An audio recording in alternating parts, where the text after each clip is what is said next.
person... Oh, what? Oh, oh. Okay, we're live. Okay. So today's fact expression question is, what person does your character admire most and why? And while you ruminate on that, would anybody, for a point of DM inspiration or a fact inspiration, one of them bardics that you can use to boost your rolls, if anybody would like to give me a recap, go ahead and roll a d20 into chat. If you aren't able to roll a d20 in chat, just shout out your favorite number between 1 and 20. Well, okay, just got it. Now I can roll. Okay. A whopping 4. Holy shit.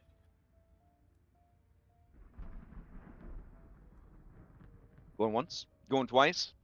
Sold to lore keeper David. All right, Wayne, lay it on us. Really? What happened Nobody last else time? rolled? Okay. Yeah. I'm forgetting names right now. I would have did it, but I forgot names. Okay. Well, you can just, go around the name. So, we started back in Valakai. We were all being ushered into various carriages by Strahd's coachman. And then all hell broke loose. It didn't sound good, so I made the mistake of sticking my head out the window. And they didn't stop for anyone or anything. They just were hell-bent on getting out of there. There was a fire in the distance from the direction of what we think is the coffin shop.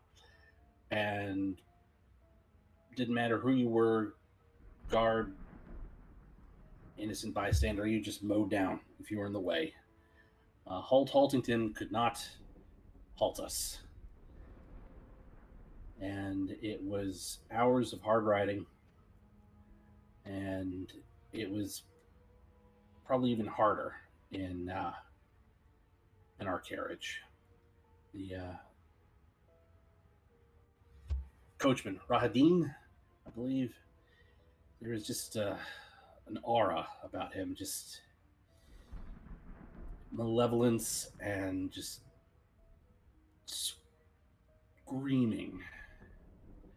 Did my best to try and boost everyone's mood, but after a while, I just couldn't take it anymore. After our second stop, Leo was kind enough to swap coaches with me and give me a much needed break. But everyone else that had been in the coach, and Blinsky,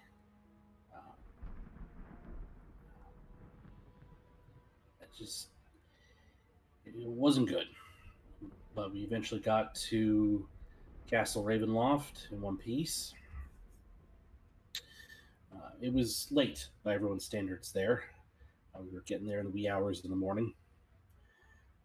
Just pissing down rain, and we were ushered up to the guest quarters. Things seemed a little run down. But when we got to our floor, we found our, pretty decent accommodations. Some of us bathed before going to bed. Others said they bathed in the morning. Well, relative morning. And we were all able to get a solid 8 hours. I certainly felt better for it. And Blinsky was fascinated with the automaton maids and was inspired and was able to turn an entire grand piano into Anne's replacement hand after he managed to fix her leg and the carriage ride over. We all got a chance to eat, hopefully not ruining our supper. Explore our surroundings a little bit. Don't really have a game plan. But Asher, fascinated with people from Earth, came up shortly before dinner and wanted to chat us up, wanted to know all about how things had, how things were in the 1920s, not knowing how time had marched on. And all unarmed and cleaned up, we are about to sit down with dinner with Strahd. right. Yeah. Go ahead and take. You want demon inspiration or do you want a fact inspiration? I'll take some DM inspiration. Thank you. All right. If anyone is interested in answering the fact inspiration question, what person does your character admire most? Why? Roll a d20 into chat. In addition to fact inspiration, you can also ask the same question of any NPC you met previously in the campaign. Now, would this be another PC we admire most, or just any person we admire most? No, any person in the whole multiverse, whatever your character admires the most.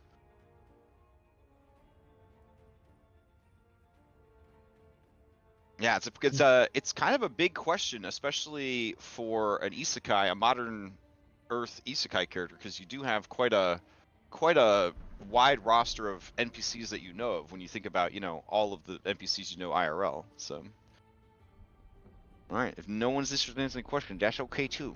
We can just move it along. Oh, we got 15 from Ann.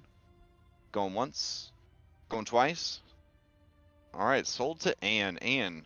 Oh, we had a last minute. Oh, dang. No, Okay. I was too slow. I'm gonna give it to Anne. No. Okay. Okay. All right. Ann. All right. Who does Ann admire the most? Okay. So, Anne's a big family person, so I think she would probably admire her late father the most. Aww. I feel like she would be a daddy's girl. Damn.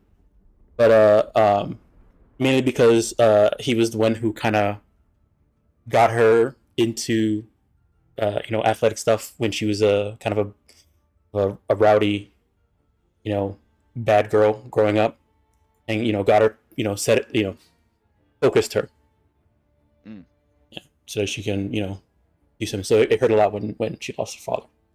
Damn, I imagine. Okay. Yeah. You may ask the same question of any NPC you've met previously in the campaign. Let me see. Anybody I've met.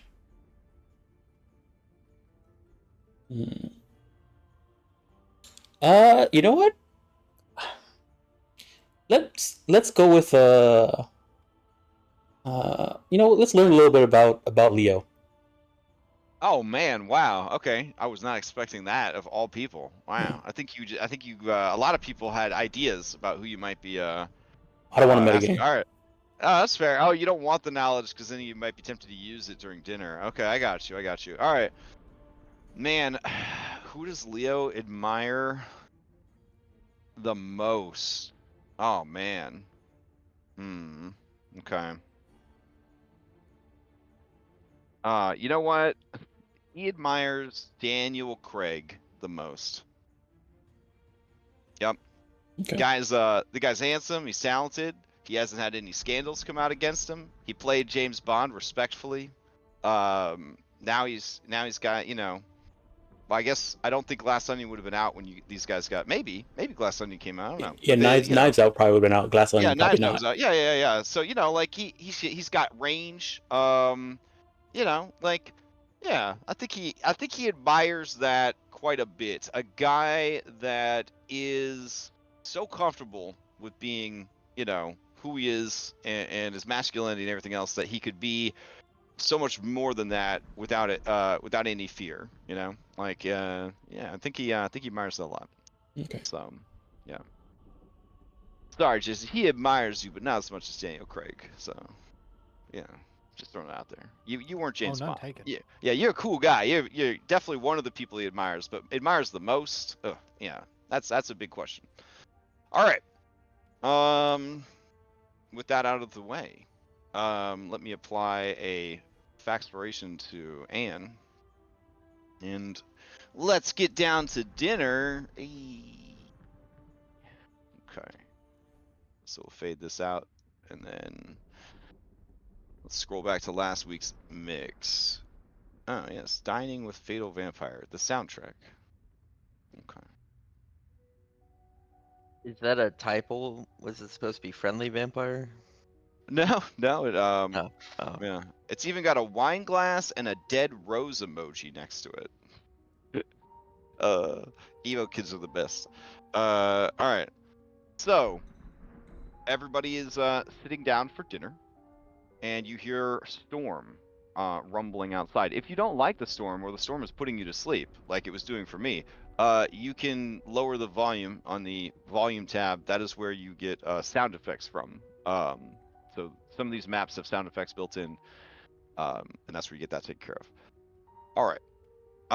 So as everyone is situating themselves, the door opens, and Cyrus Bellevue and one of the porcelain maids comes in, and they each have their own little trolley, and they are laden down with baskets full of flatbreads and many small bowls with an assortment of spreads.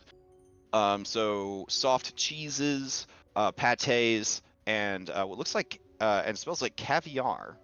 And they begin to place all of those down with an easy reach in a very tapas kind of fashion. Like everybody just kind of, if you want some delicious flatbreads, you grab them, that sort of thing. And then with all of that placed on the table, you see that they refill the glasses of the vampires from one particular bottle, and if anybody has drunk any wine at all, they top off your glasses. And I guess for immersion's sake, if you haven't had lavas or lavash, excuse me, I got a picture of it. It's really neat. It looks like you're eating a napkin, kind of like a tortilla-colored napkin. But you basically load this stuff up with fillings and whatnot, and then you eat it. It's pretty neat. All right. So once the wine has been refilled and the food has been placed, the clatter of dishes and whatnot, the two of them turn to Strahd. The maid bows robotically, like right at the, into like sort of a bow / curtsy. And then Cyrus Bellevue tries to do that as well, but he is a bit disoriented with his different animal parts not always working in tandem, and he sort of trips a little bit. The two of them take the trays and leave the room. All right. Strahd sees all of you sitting there, and does anybody reach for food first?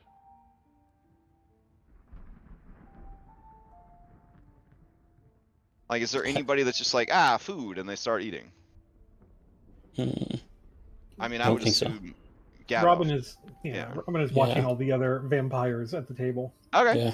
So Blinsky, with the innocence of a small child who's never touched a hot stove, he begins making himself some delicious little pockets of filling in bread, and a monkey crawls out from underneath the chair, sits on his shoulder, and begins to help him with the task. When the monkey appears, Volenta looks over at him and says, I like your monkey. He's very cute. And then through a mouthful of food, his beard beginning to already fill with crumbs and filling, Gadolf Blinsky says, "Your name is Piccolo. You can play with him if you like." And she extends an arm and a hand, and like a Disney fucking princess, he just walks over, avoiding all the food, hops up on her hand and crawls up, and it gives him pets. All right. About 30 seconds pass, and Blinsky has not died.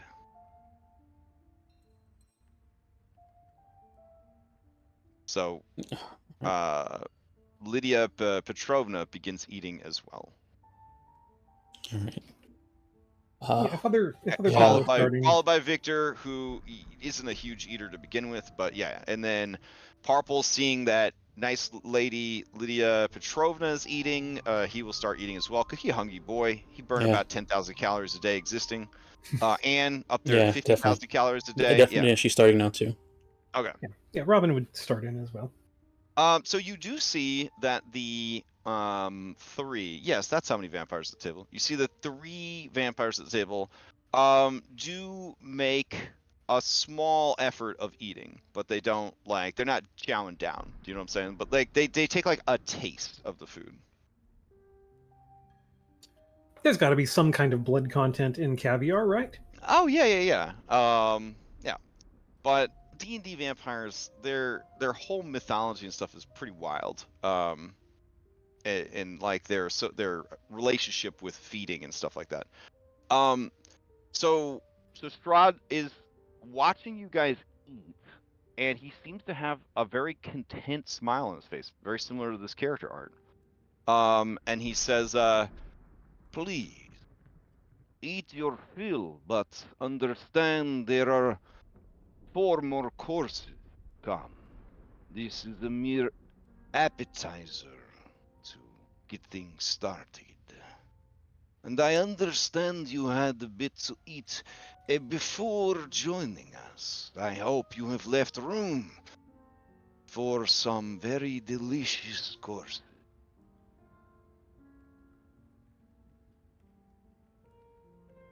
That was early afternoon, wasn't it? Is what I'm remembering. Yeah, it was a few hours About ago. about 2 hours ago. Well, that certainly will keep some room for us. What sort of dishes should we expect? Well, I must apologize to you, Mr. Taylor. But I have some additional arrangements and plans I am bound to this evening, so we could not have a full 7 courses. But there is apparently delicious soup coming up next, and then a salad, followed by the main course, a favorite from my own adventuring days, and then something sweet for dessert.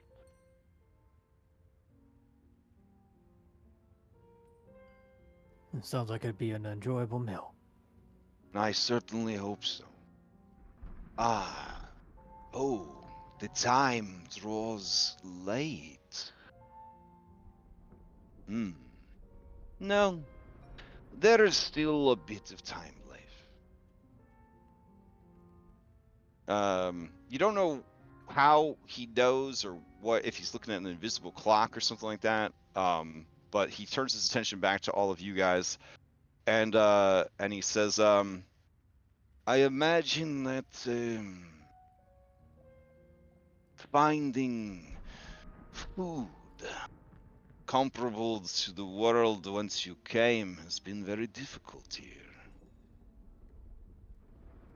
I have been informed by Ergol that you come from a plane of plenty. There is so much food that many of the leaders throw it away to ensure they control the supply lines with an iron fist. Well, it is true that there are places like that, but in general now, at the time that we are, food is somewhat of a global commodity for us. There's exotic food that is constantly available all across the globe from other portions of the world. It is, as you say, we live in a place of great bounty, and it is. Yes, quite Ergol said that you could purchase and eat a banana at any time of the year. That is true. But also that they are not the same bananas that Escher might have had. Because your scientist killed them. It's, well, yes, kind of. There's selective breeding of things, and specific modification that has been done through through careful science and study. That is fascinating. These scientists are like wizards for your world.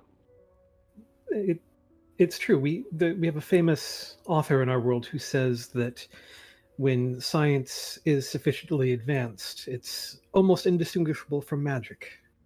Hmm. My studies into the arcane have shown me that it is, in its own way, just another science waiting to be mastered. Well, what we have in the bounty of food, we lack in magic in our world, and so we have been having to learn very quickly about that here. Hmm. Well. And he just kind of stares at you, kind of taking in your measure. Would you like to present yourself as more than you are or other than you are, Robin Keller? Ramen isn't trying to be anything Okay. extra right now. She All right. she has a pretty clear understanding of who she is. Mm.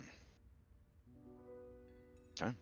Um, so as you guys are kind of eating, the course kind of winds down, and the doors open, and Preppy Porcelain Maid and Cyrus Bellevue come back in. They take away the dirty dishes and whatnot, and then they leave with those carts, and then they come back in with carts, each of which has a large clay pot that is kind of steaming hot, and they go ahead and they start dishing up or placing bowls and then dishing up some stew for everyone. This stew is called paprika hendel, and it is a thick, tasty, rich stew that is basically chicken, onions, red peppers, paprika, and kind of a slightly creamy wine sauce, with just a little dollop of mashed potato on top.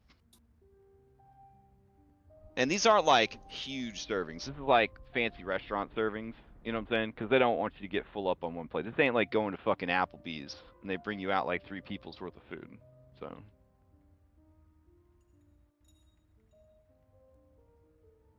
All right. So then they kind of head back out of the room. Kind of as the next course starts, Robin will look back over to Strahd. You mentioned Erigel. We haven't seen him for a little while. Has there been any word on his daughter? We've been trying to keep our eyes open as we have traveled, but we have not come across her. I was wondering if he had found her or not. He kind of stares at you, and it's this look of what an odd question to ask. But as he stares at you, he says, that is a very sad tale. His daughter died. There was a man living in the fishing village north of Valakai. Bluto, I believe the man's name was. He was touched by madness. One of the whispering powers of the shadows had come to him through trinkets he fished up from the lake. It offered him great and bountiful harvest from its depths in exchange for sacrifice. Eventually, the truth of his nature was discovered, and evidence was found in his home. When he was confronted, he told everything. The people of the fishing village handed him over to the Vistani for punishment. For they are a people outside the laws of this land, and therefore their justice is their own to deliver. Ergol and his husband Luvash are heartbroken, as are all the Vistani people. She was said to be a seer. Perhaps she would have grown to be an even stronger seer than Madame Ava.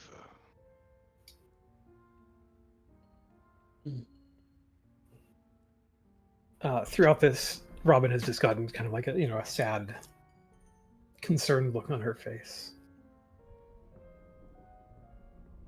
It can be difficult when you are asked for help and you cannot give it, and then to find out that if only you had, things could have been so much different. You must understand that as a person of power, others will always cling to you, always beseech you for aid and favors. A small portion of your power could change their lives forever.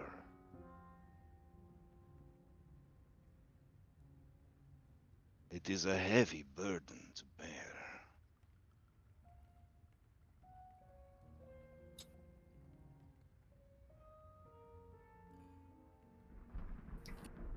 Robin will nod and she'll say, "In our world, we have therapists. These are people that when people are having problems, they can talk to them for advice or help understanding how to handle situations. And one of the general things that might be said within these types of conversations is that you only have so much that you can do, and there are people who would take all of that and more besides if they can sometimes, and you have to learn how to create boundaries and choose where you'll spend your energy." Well said. Well said indeed. On that note, I would very much like to look in on an old friend, see how he's doing. He is a man of power, carries many burdens. And he kind of looks over towards the door. Doesn't seem to be saying anything.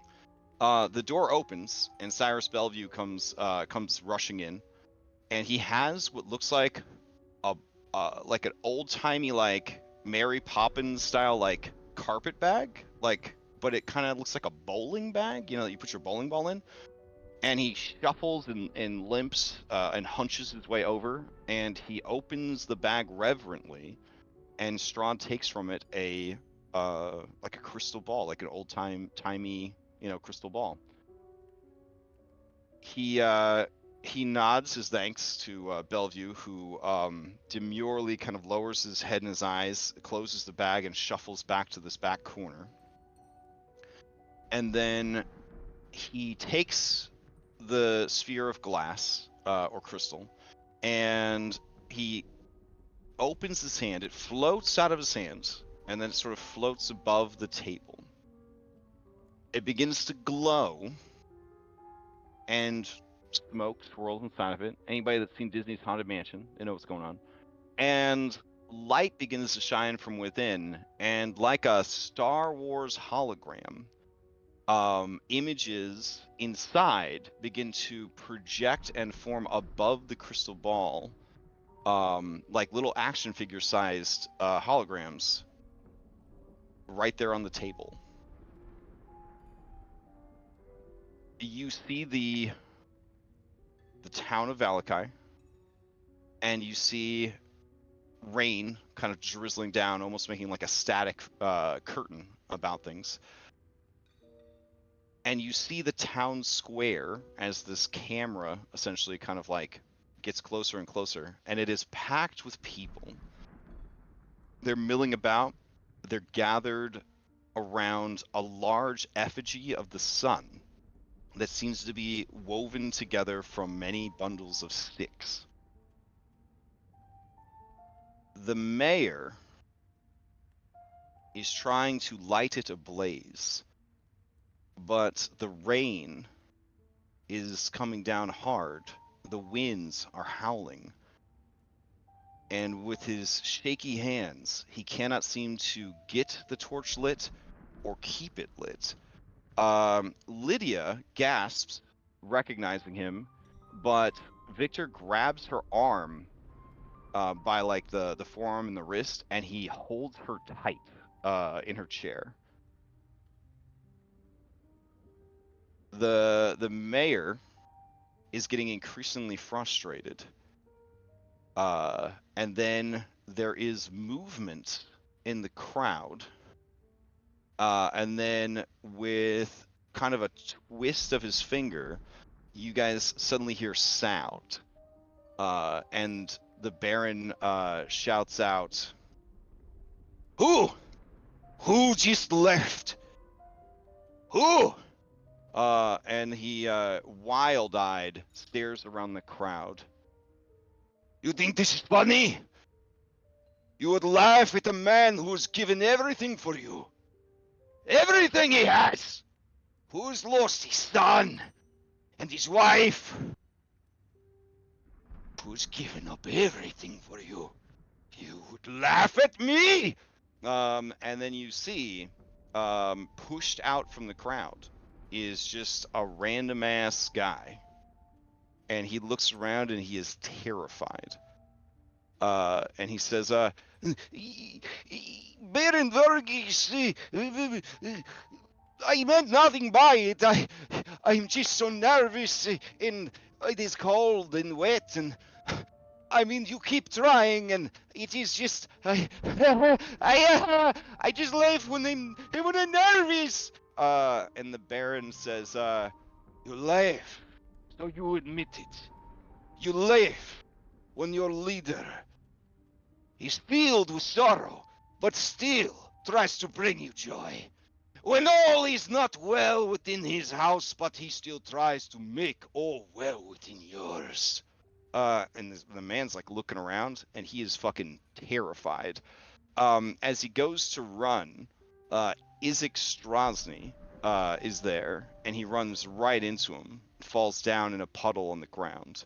People start moving away, and the Baron says, "Yes, yes, let us laugh together.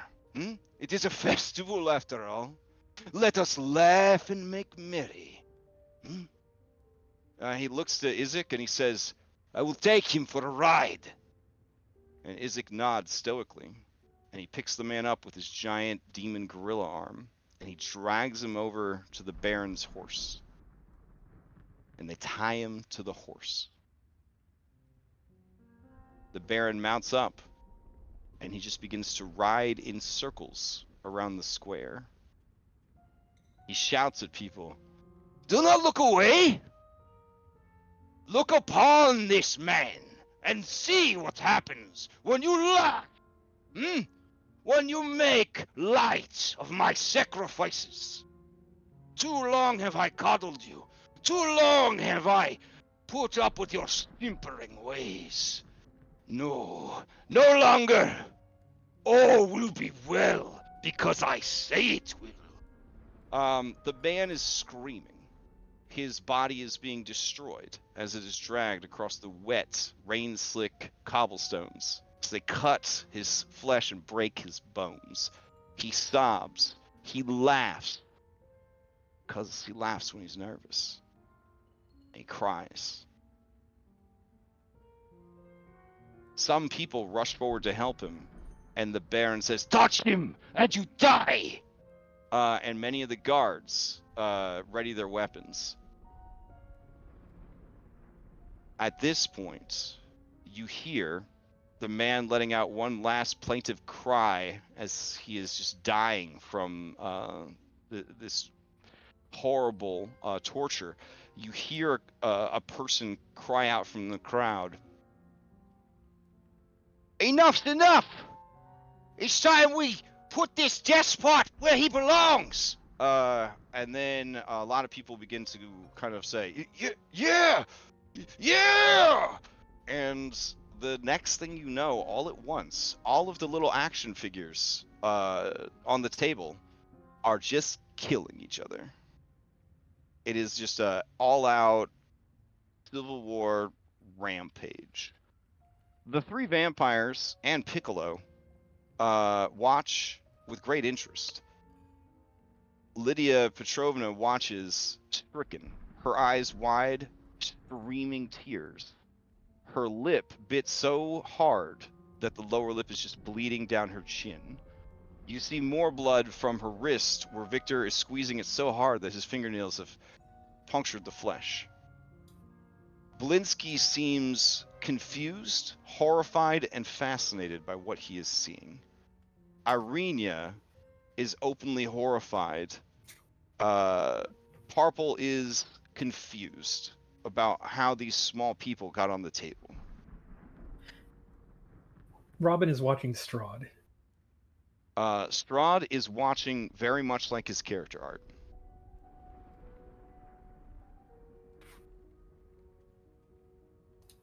After what would amount to like 3 combat rounds of Civil War, you see a massive robot? Question mark? A giant animated suit of armor, of which you're no stranger to, comes out of an alleyway, and starts trying to lead people down the alleyway to get away from the fighting. And this creature, or this man, question mark, seems to be Anne-sized, maybe bigger. And it moves with very like robotic motions, similar to those porcelain maids. And it's just ushering the people away from the square, and it is shield bashing any of the guards that come close. Across the way, you see a dragon that looks like it came right off of fucking Game of Thrones. It is roughly the size of a large dog, and it begins to fly through the crowds, just lighting people ablaze with its fiery breath. The everything is like a weird kind of bluish hologram color, but the people are even more terrified. Strahd's attention seems to be on the large metal man, and you hear him murmur as he looks at it, "Now that is very interesting to me. Very interesting and unexpected." Can I roll an insight check on him? Yeah. He is not going to roll a deception or a performance, because he is so taken by what he is seeing. Because he did not roll, this is a man who is not very used to being surprised.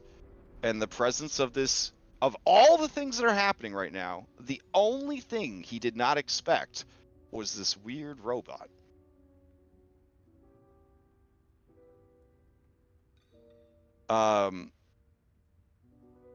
People who are being led away, people who are fleeing, battle in the streets. You see that the Baron is on his horse. People are coming at him. Izek Strasny is fighting people off.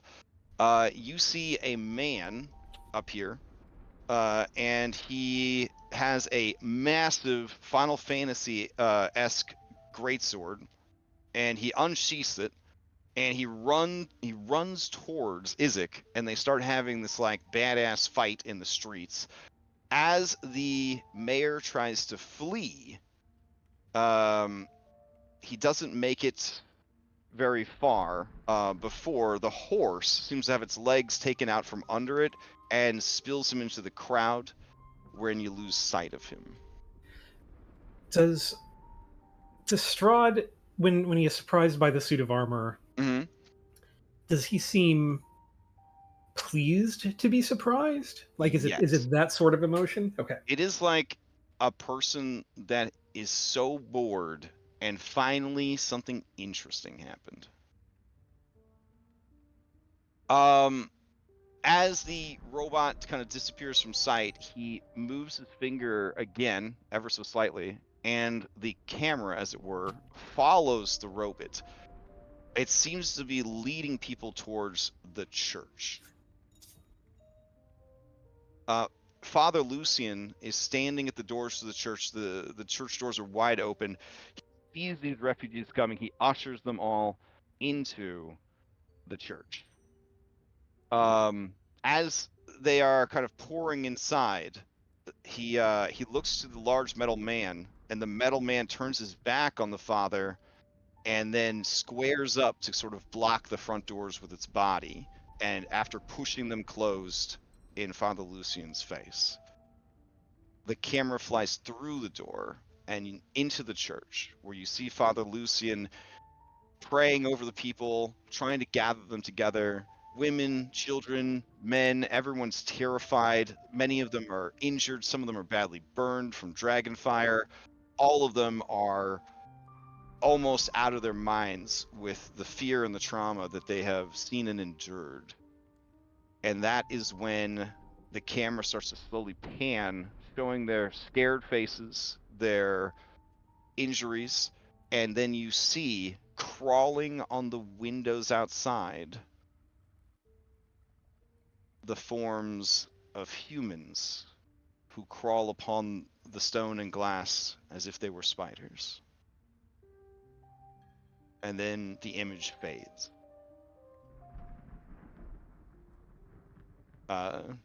Strahd lets the crystal ball hover there for a second and looks contemplatively at it. And then he says, "Well, it's such a shame to miss out on such fine festivities. Perhaps when our time together concludes, I might find a few moments to check in on Valakai myself."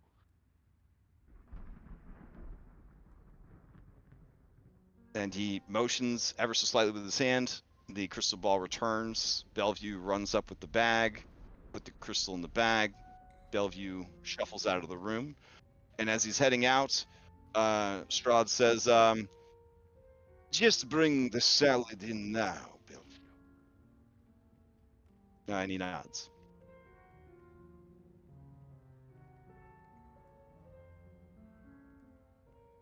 All right. Did anybody have any response or reaction to that scene?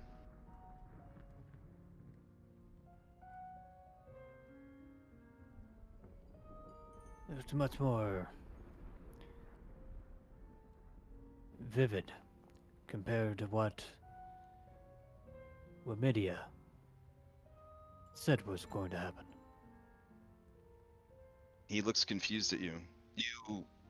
You have chlamydia? No, Wamidia. I think you're trying to say words to me. Are you all right, Mr. Taylor?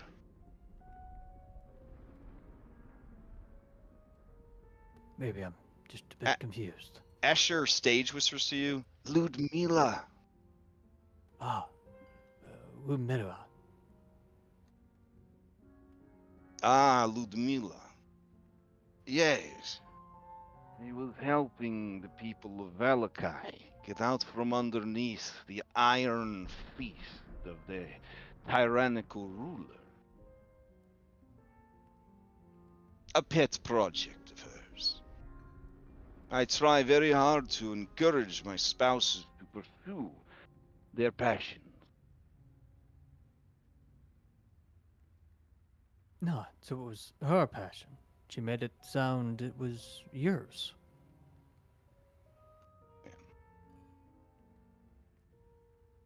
Surely you would not expect her to act against my wishes.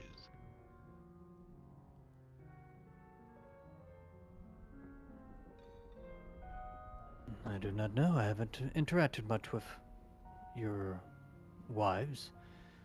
The few we've ran into has been very unique personalities.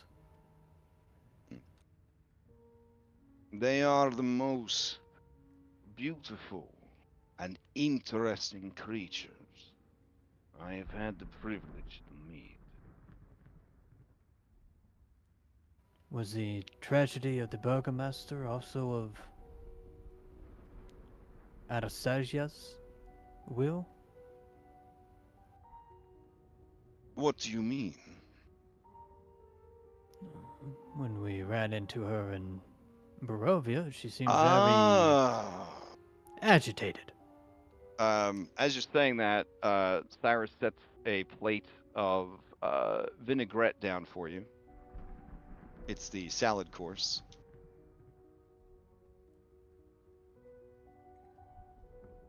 It's So good for it's blood. it's a salad consisting of boiled beets, potatoes, and carrots with diced pickles, sauerkraut, and onions. The dressing is an oil, vinegar, lemon juice combo with a hint of mustard.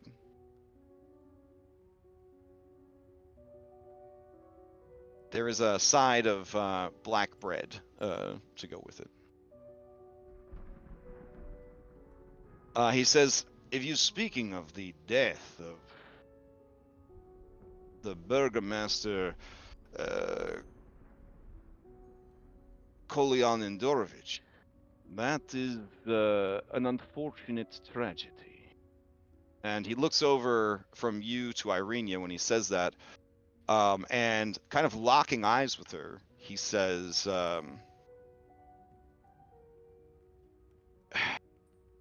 your father was killed by the young man from your village. Adoru, I believe was his name. He saw fit to march upon my home and make open war against me in the company of the Mad Mage. If Hitty, you were unable to stop him after riling him up, murdering his father and destroying his home and the home of the Morning Lord. It is no wonder that the boy lashed out, likely for revenge.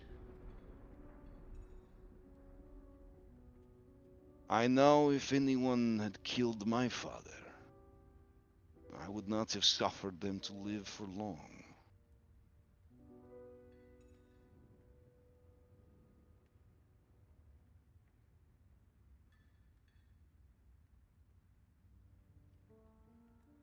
When he says that, you see Irenia, the tears that she didn't spill for Valakai begin to pour down her cheeks. But she does not turn away from him. But her jaw is clenched so tight that Anne and Robin, you can hear the sound of her teeth grinding.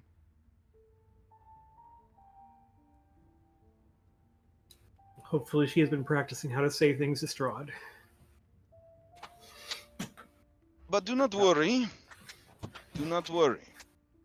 Doru is in my custody. In your custody or your care? He is in my custody, for he has killed one of our very few settlements, well-established and well-respected leader. That is a crime I cannot allow to go unpunished.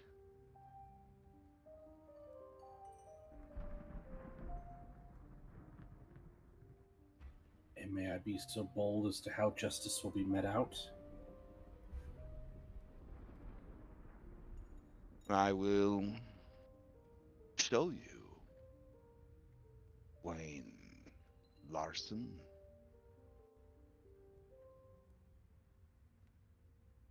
And he looks towards the door, but does not say anything. And you see two of those heavily armored dudes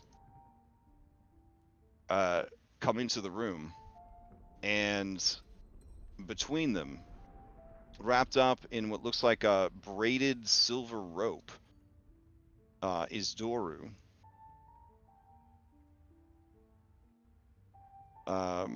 He opens his mouth in just a silent scream of defiance and anger.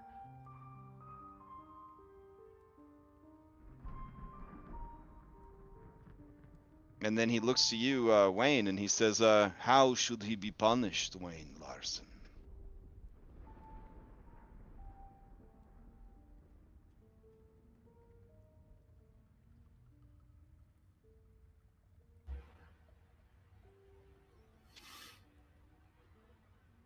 I know how I would do it, but I feel that is a matter best decided by family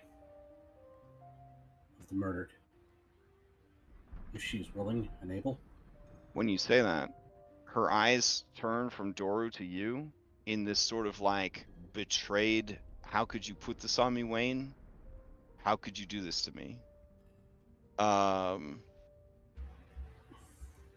watches the exchange with great interest. And as a bereaved individual, it is their right to name a proxy. Wayne's trying to communicate to Arena that he didn't want to put it on her, but he didn't want to take away any sense Oh of yeah. justice or closure. She hears you say those words, and she turns to Strahd, and with a trembling voice, she says, "Can you just not release him from his curse? Can you just not make him the Doru that was? I would forgive the Doru that was if I knew that he could live again a normal life." And Strahd says, "Alas, this curse, there is no escape from except death."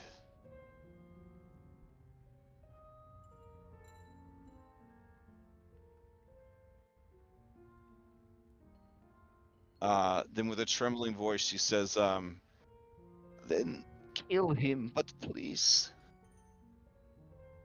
please do not make it linger. He has suffered enough."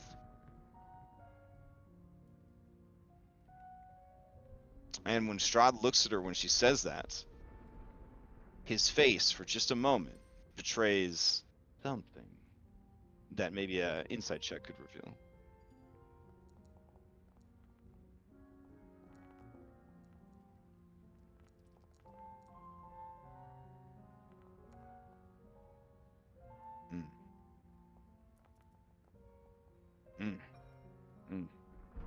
Whatever was there, it is gone in an instant. And he says, "Then it will be done." He stands up, politely kind of sets his napkin down. He walks around the table. He reaches to his side where there is no weapon and draws forth a sword, and he chops off Doru's head.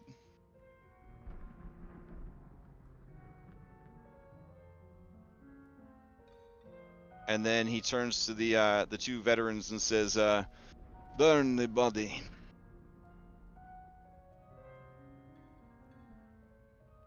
"And spread the ashes in the river." And they both just nod.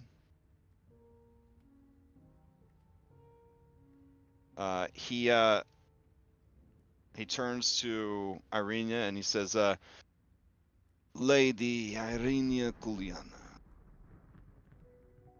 you have my deepest and most heartfelt apologies. Such a horror could have befallen your family. Your father was one of my best and most loyal servants. And he loved the valley more than anyone. I hope that your brother is able to bring that same passion with him as he assumes leadership. Tries to bring your people out of the darkness they have sunk into. I hope that with Valakai under new leadership, the roads reopen and resources, medicine, guards, and supplies sent. They can begin the long journey of rebuilding and recovery. She just stares at him like she doesn't know what the fuck to do. As Doru's body is dragged out of the room, but they forgot the head. This veteran looks around, and you notice now that when they look around, it sounds like bone wind chimes inside the armor are clanking about. And then they look almost comically around. They see the head, and they hustle over, and they scoop up the head, and then they rush out of the room and close the doors.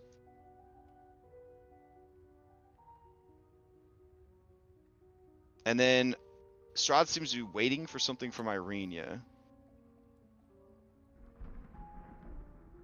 And then she says, thank you. And he says, it is my pleasure. And as he starts to walk away, Lady Petrovna pushes Victor aside, stands up, boobily, and she shouts at Strahd Von Zarovich and says, "But what of my high speed? Your vision? Is that what is to come? Or what has already passed? And what of my brother in the church?" And he looks over at her and he says, you and your son were saved the same fate as your husband by these people here. They have earned my respect, and therefore I consider you under their protection. Your husband saw fit to defy me, to undermine my position of power. I admired his lofty dreams, his stalwart determination, but he went about it the wrong way. If he truly wanted a better life for his people, he needed only to ask me. Now, we will give another a chance to lead. And perhaps he can do more than throw frivolous celebrations and spit in the face of their liege lord. And as he says that, she just crumples. And Victor catches her, but he don't have a lot of strength, and he kind of eases her to the floor. He looks up at Strahd with hatred in his eyes. And then Strahd looks at him like, "You got something to say, kid?" But Victor does not have anything to say. Does anyone else have anything to say? Wayne's gonna get up from where he's sitting, and he's gonna go over and try and help Victor with his mother. Mm. And I guess as we're getting her seated again, Wayne's gonna turn to the Dark Lord and say, Our most gracious hosts, is that all it takes to gain your assistance is to ask? It is the obligation of a land's ruler to care for the land and the people in it in the manner that they see fit.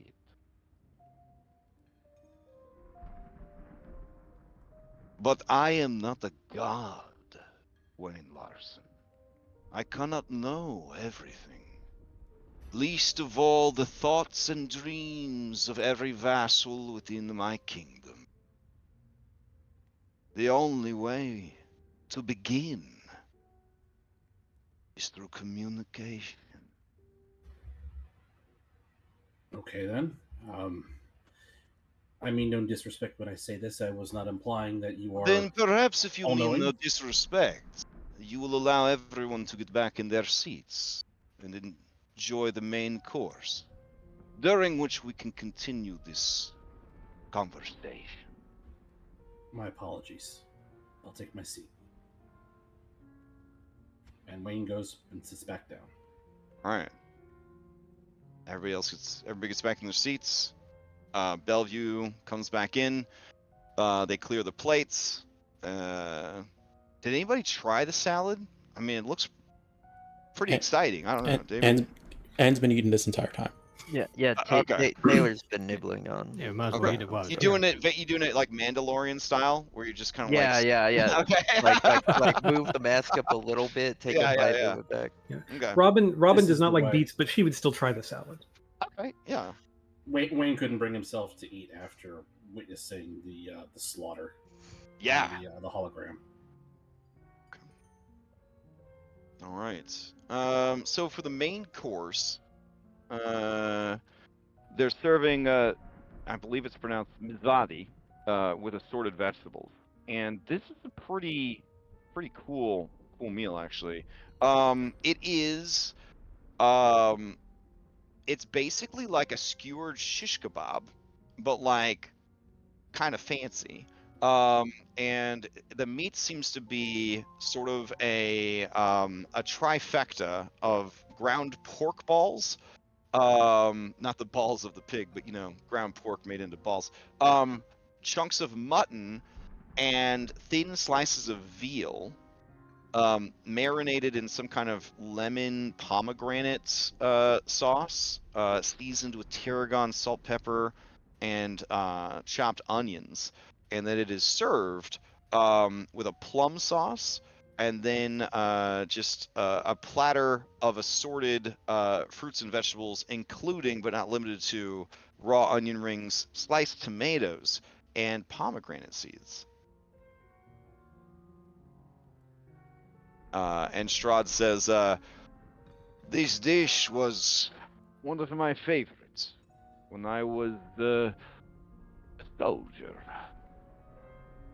Easy to prepare on the road, but still more enjoyable than hardtack. This is, of course, elevated to a much higher level than even my own skills could manage. Bellevue truly is a gifted creature. Is Bellevue also your chef? Yes. He runs the kitchens and much of the household. His duties are shared with Rahadin. But Rahadin is frequently sent about running errands, checking in with Vasily von Holtz. He is a scribe, I suppose you could call him, who manages my affairs in the world abroad.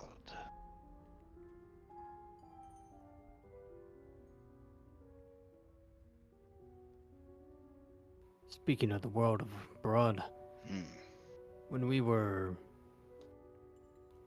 transported here, and in the time since, we've come to wonder exactly why we're here. Ah. Is there Why?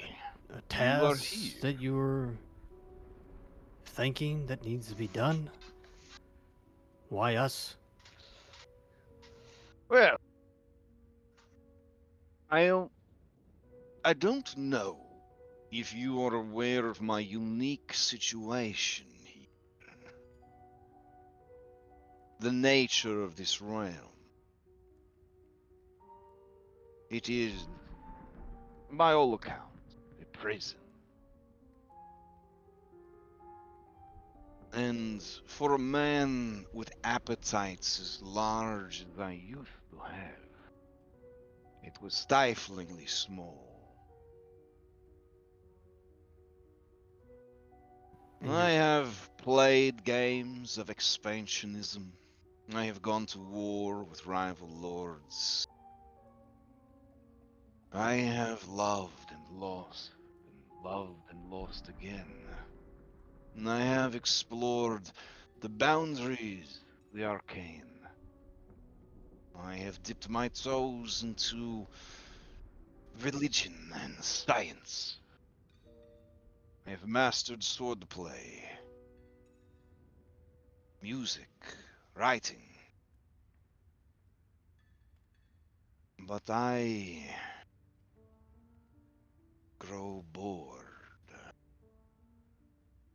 I have an arrangement with the Vistana known as Ergo, that you have met and mentioned. As I did with his father before him, and so on. Their bloodline has a unique ability, a keen sense for individuals with the blood of heroes. People, some would say, chosen by fate for greater things. I have instructed him to be ever vigilant for such people, as I find them deeply fascinating. And their impact on the world around them is anything but boring. So, I will confess, you are here because I am curious as to what you are capable of. Because I long to see your true potential revealed.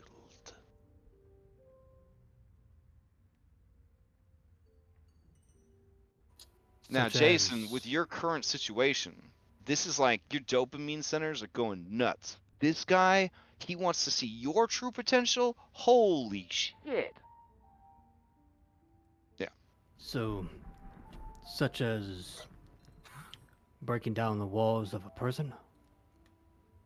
He smiles ruefully when you say that, and he says, if only, if only.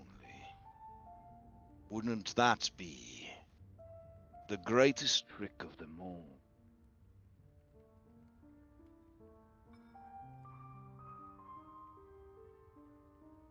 And undisguised, he looks so sad.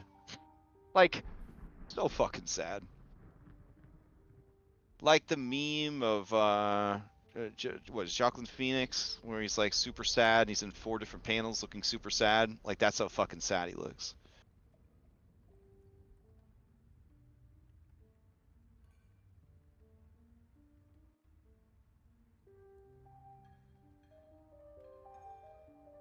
And yeah, he's kind of stuck.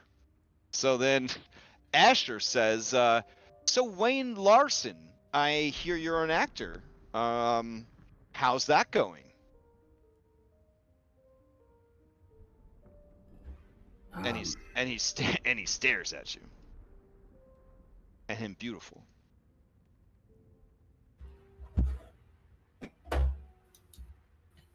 Haven't run into much call for it here in Barovia, I must say. But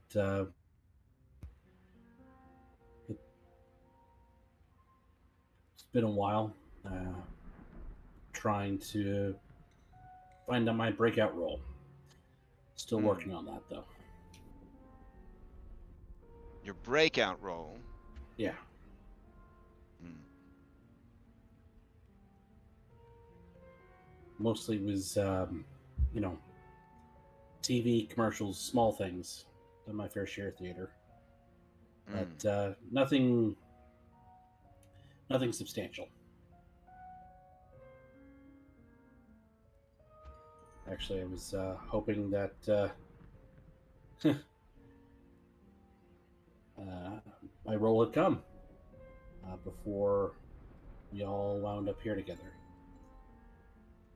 It was a pilot I was going out for, and it seemed promising. Oh yeah, what was it about? It was about the antebellum South. More specifically, those folks that left after the war and settled in Brazil, of all places. It was weird take on things, but politically and socially, things have shifted a little in the U.S. and not a whole lot of call for westerns these days. But it seemed like a one shot at something western-like. Hmm.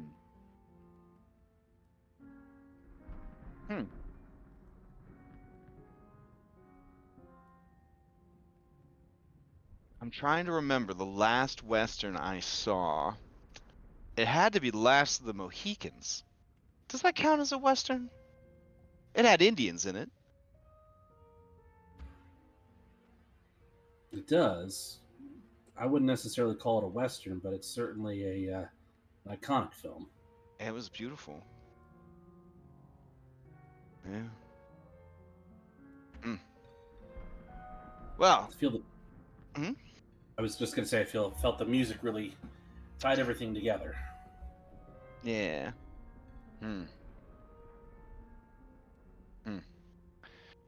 I miss movies. I feel like that was really gonna go somewhere. It was really gonna pick up, you know?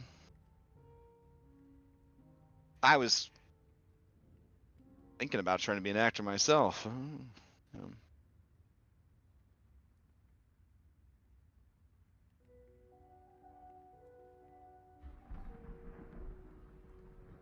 Well, you certainly have the look, but I guess we'll never know.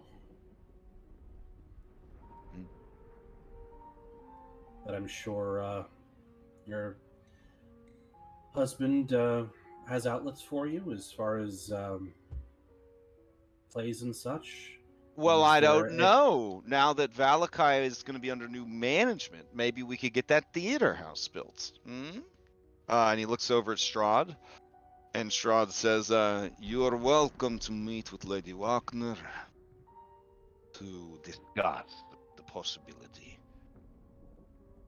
But I'm only willing to put down 10,000 gold towards the startup. It cannot make its own profits after that. It is I'm washing my hands of it." And Escher looks so surprised and happy. They just start ugly crying. Blood tears. It's just right there at the table. Volenta looks at him like, this fucking pussy. Oh my god. And he says, I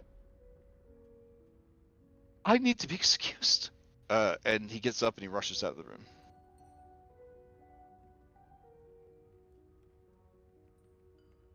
You see, beautiful, interesting, passionate.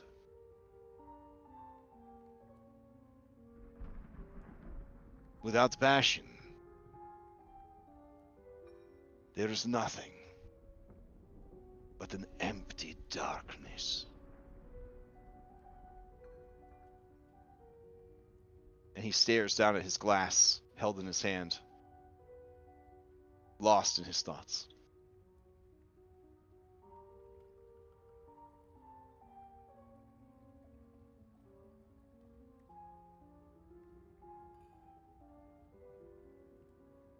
Well, we Pl- did please- bring Oh, yeah, go for it. a housewarming gift.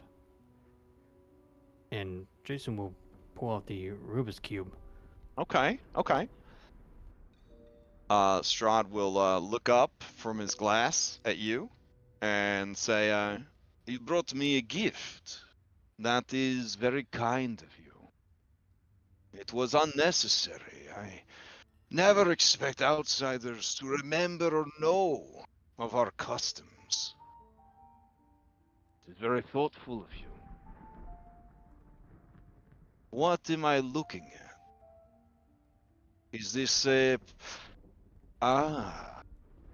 And he stares at it, and he's like, "Is this a cubic gate?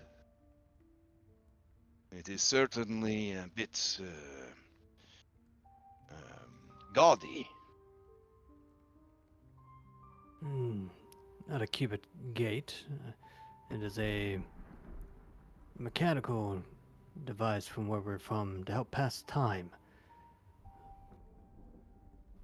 You can turn the sides into combinations so they all line up. Even the quickest on the road can do it in just a few seconds. Hmm. Can you demonstrate this for me? I can try to oblige. I can't say I'm very good at it. Okay. This would be, hear me out, an intelligence sleight of hand. Okay.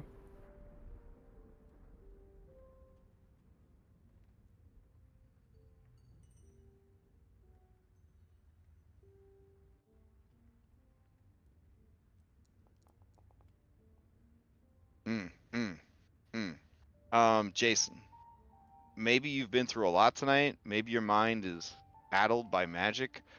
You couldn't, for the life of you, solve this in any meaningful way if you tried right now. There's no chance. He's making it look tough.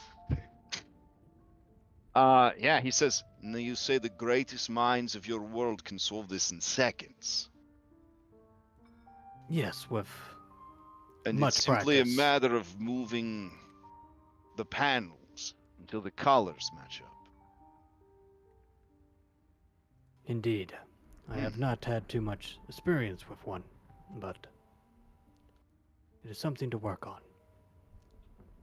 It is a wonderful gift. Thank you. And he looks at the door. Cyrus Bellevue rushes over, and he takes the gift, and he rushes away. Before you go, I also have something for you. Cyrus Bellevue says, "Something for me? No. My! No, it's for Oh, of course.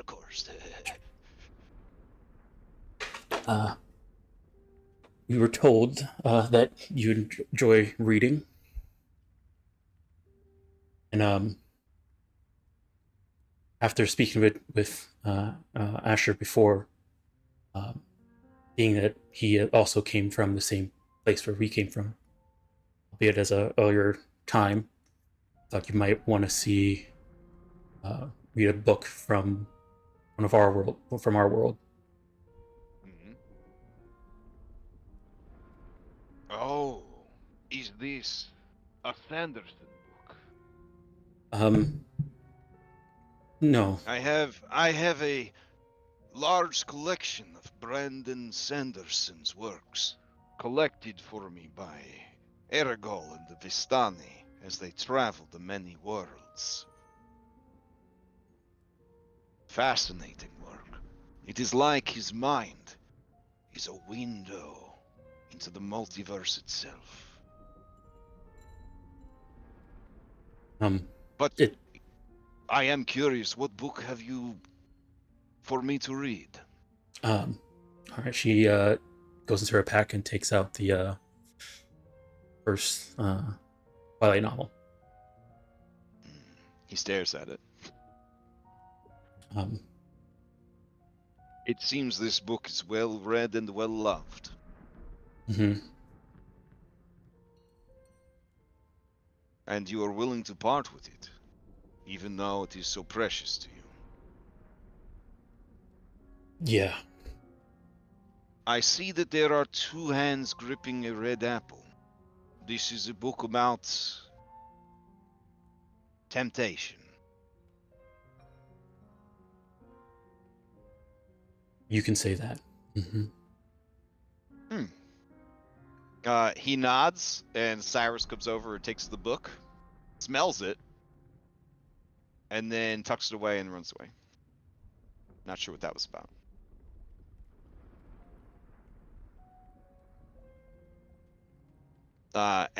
He says, don't worry, I'll bring you some more meat, giantess. And he rushes out of the room, and a maid comes in with even more food in case anyone wants seconds, even after the first 3 courses and the large breakfast you had. Keeping in mind that there's still dessert to come. And there does seem to be plenty of food. Yeah. And honestly, if we're being honest, you haven't been eating enough probably to sustain your size. This is like the first time I think you've probably felt like you That- could do there's a that without harming your allies' supplies. Yeah, there's a reason why she has not been talking. She's so hungry all the time. She, Oh, because she's been eating all the time. Yeah. Yeah. Okay. Fair. All right. So Strahd sees you grabbing more food. He seems pleased that everyone is eating and drinking and conversing. Lydia is basically catatonic at this point. She's so shell shocked she doesn't seem to know what to do. Irenia is just sort of poking at her food, and she just has this like downcast stare, like, what the fuck is going on? Like, she cannot seem to process all of the events that are happening. If we were bothering to use the sanity system that I initially was like, we should also use sanity, and then I was like, there's too many subsystems, and we cut sanity, both those women's sanity would be teetering at like 1. They're bad. They're in a bad place right now. All right. I think at this point, Volenta would look to Strahd. Strahd would nod. She would stand and collect the plates nearby, and then she would bring the meat over to her puppies, and she would start feeding the puppies. Piccolo riding on her shoulder, like he doesn't know who Gadoff Blinsky even is. Never seen that fucking man in his life before. All right. Anybody have any other discussions that they want to bring up? Any questions you want to ask? I think Robin would ask her about the dogs, like just kind of Okay. a general like, can you tell me about your dogs? How long have you had them? What kind are they? You know, Okay, like so that you kind of- asked Valenta that, or you asked Strahd? I think she would ask Valenta. Okay, yeah. So Valenta says, these are hellhounds. From one of the hells, I guess. I have sort of a gift for summoning them up. The tricky part is once they're there, they can't really go back to hell, so they can be a little upset about that reality when it occurs to them.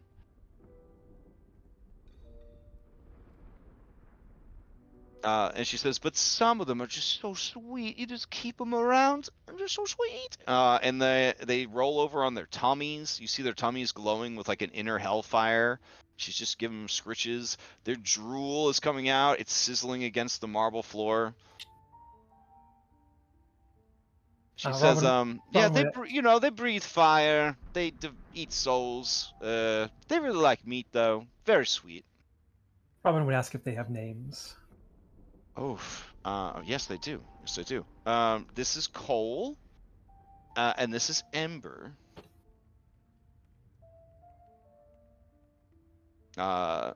and she beams with pride, like dog, fur baby mom pride at her beautiful puppies. And then Strahd says, some of the hounds that she summoned are a bit wild.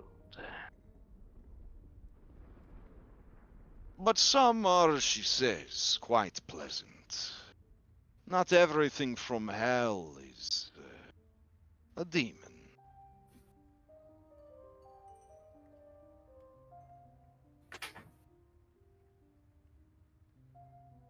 And then he says, Wayne Larson, I found it interesting, this connection you have with Dunbar.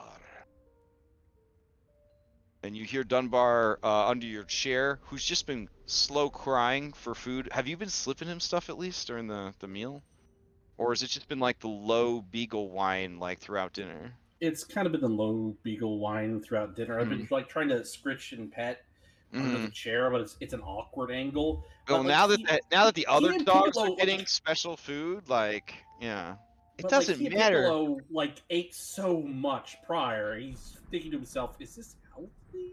Oh no, definitely, you're being a responsible dog owner. He's overeaten. His stomach could rupture. Like, you don't want to give him any more food. But as a beagle particularly, I don't think he knows that he has Oh a no. limit. Yeah. Okay. Yeah, he says, I find it remarkable how lucky this animal is. May I meet him in person?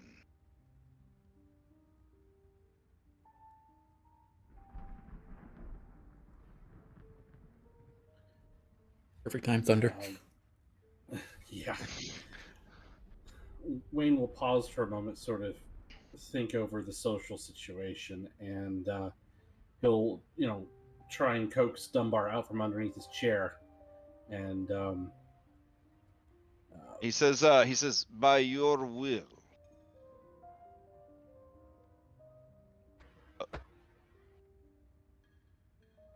Wayne will try and bring Dunbar over to Strahd. Oh yeah. When he sees where you're bringing him, immediate tail wagging and happy criking sounds. You see Strahd's face light up. Can A big Robin- smile. Oh, can what? can Robin kind of? Is there anything that she can detect, like that is going on? Like, is Oh yeah. Strahd doing? Give me insight and or animal handling might make more sense of this. Yeah, I'll do animal handling. She's just trying to see if like Strahd is doing something shady here or whatever. Oh yeah. You are with that check unable to tell if Strahd is just a dog person, or if there is some magical effect at play. But it sure seems like there's a magical effect at play because Wayne, you've never seen Dunbar this stupid happy to meet somebody ever. He's doing all his tricks, all his like scratch me in the secret spots, all of his like I'm a cute boy, I'm a good boy, what a great boy am I? Like all the tricks are being brought out for this this meeting. And Strahd seems to be legitimately comfortable and happy as he kind of gets up from his chair and kneels. And Dunbar is just getting pets and scritches and all that. And he says, truly, you are a good man to keep this marvelous beast so safe and healthy, given all the harrowing experiences you've been put through. We've been lucky, but he's my little guy. I don't know what I'd do without him, to be honest.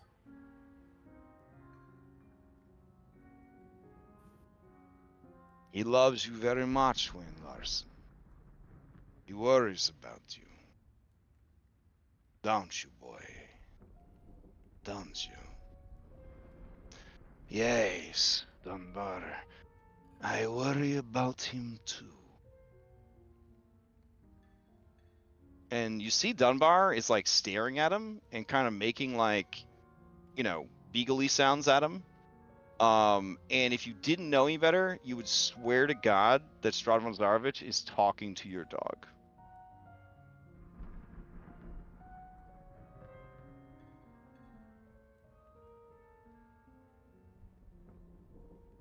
It's at this point when the kitten has also come over and climbs up Strahd's like blue jeans to his thigh, and then Strahd absentmindedly pets the kitten while also petting Dunbar, and he just seems like he seems like one of those people that if he was invited to a party, he would get along better with the host pets than with the host.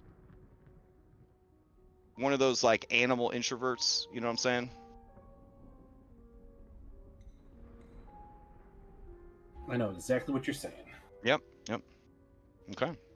The doors open, and the maid and Cyrus come in to collect the remaining plates and whatnot. Valenta and Piccolo return to their seat, and Escher, with fresh makeup and no bloodstains on his face, returns and sits down. And they bring in the dessert.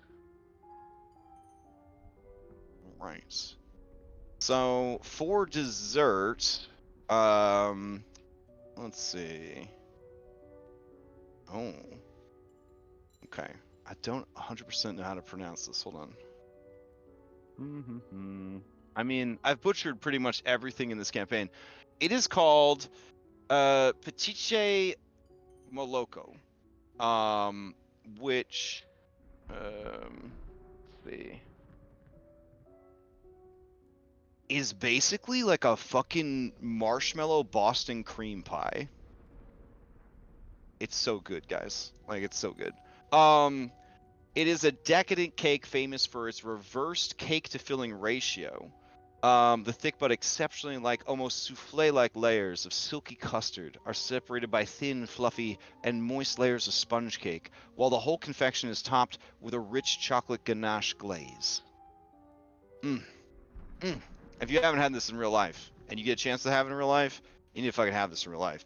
It's really good. I Oh, feel okay.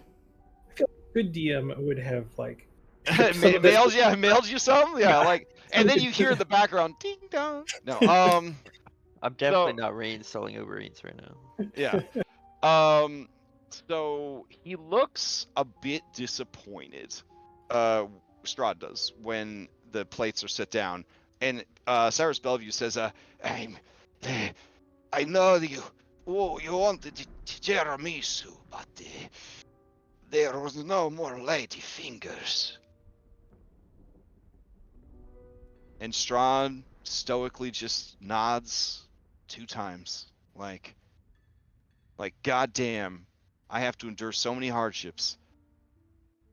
And I don't know if it's the first time, because I'm sure there's been plenty of other times where you might have gotten this vibe. You get almost like a very spoiled vibe. Like, this dude cannot believe that his favorite dessert was not here when he expected it to be here. And he just cannot believe that life would be that cruel to him. Like, It is just one more shitty thing in the yeah, prison that he is exactly. in. Yeah, exactly. He has to have what Crash considers maybe one of the finest desserts in the world instead of his tiramisu that he wanted. And he says, well, then I will make sure that we place an order for some, the Vistani. Thank you, Cyrus. I'm sure this will be delicious. And Cyrus, there's a big sweat drop, like an anime sweat drop of his head, and he's like, thank you, master. I will bring the espresso. And then the maid sets down espresso for everybody, and within easy reach of everyone is little tray to doctor your espresso if you're a savage. So, all right. Strahd sips of the espresso. He closes his eyes, and he seems to be transported 1 million years into the past. and it's trapped in his memories as the delicious taste of espresso goes through his sinuses and into his vampire body, which is probably at his age sort of just a giant sponge, if I'm being honest. Asher has destroyed his espresso with heavy cream and sugar. Valenta looks at him and just shakes her head like she can't believe this guy even exists. As she sips her espresso straight. She offers some to Piccolo, who greedily takes the rest of her cup and downs probably way too much espresso for a monkey. His eyes suddenly wide. You know that soon his hair will turn yellow and he will blow up the fucking moon. Like all monkeys who have espresso.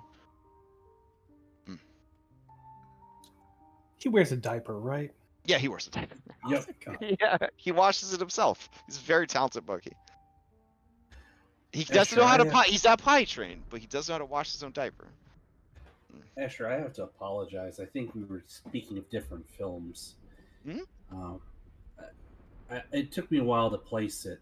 I never saw it myself, but there was I guess you might call it a remake or re-envisioning of Last of the Mohicans,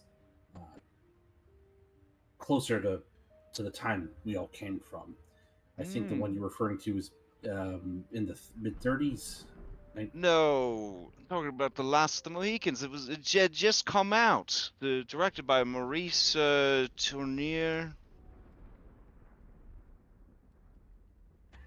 Yeah, there was another one that came out in 1992.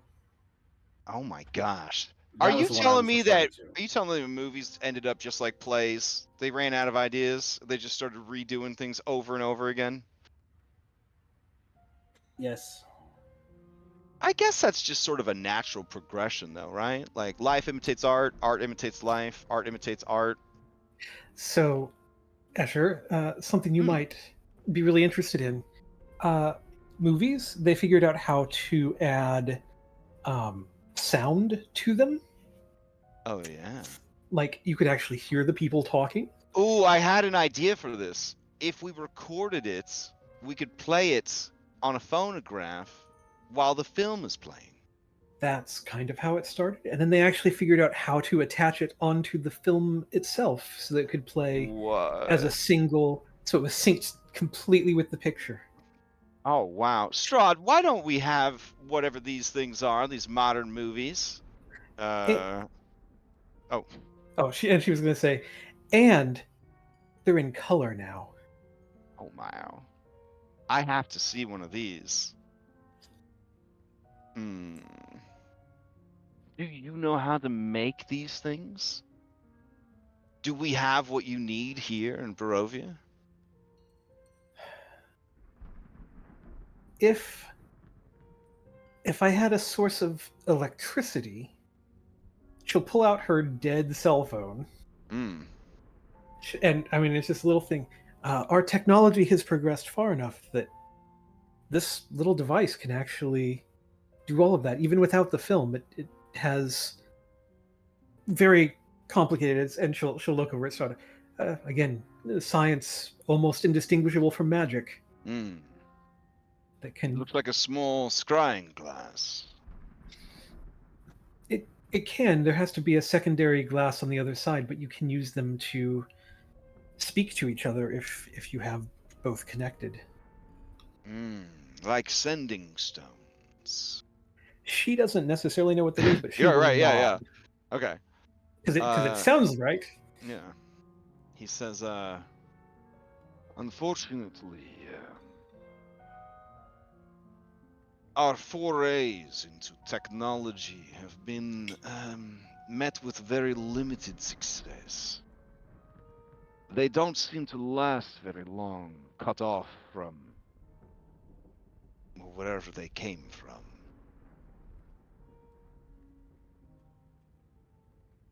And he looks kind of sad about that. Like you could tell that maybe in the past he's had some neat technology that just stopped working after a while. Yeah. He was like at the very last boss of Super Mario Land on the Game Boy he got from 1980s Adventurers. and then he just never got to finish it. It's one of, yeah, it was Nope. terrible. No wonder he hates this place. Yeah, he was on the airplane level. Oh man, fucking dope. Anyways, Like the princess was just in another castle, like just there. That was actually the introduction of Princess Daisy, which in that particular. anyways, Escher says, well, we have Wayne Larson, famous actor, who never got a chance, and your knowledge and know-how. Why don't you just call off whatever it is you think you guys are doing and come work for me? I'm gonna have a new theater house by the end of the month.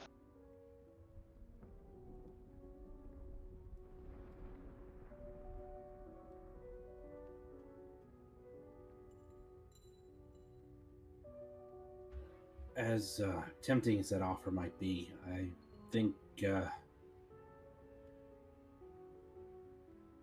would be better served helping my friends trying to get back home. Oh.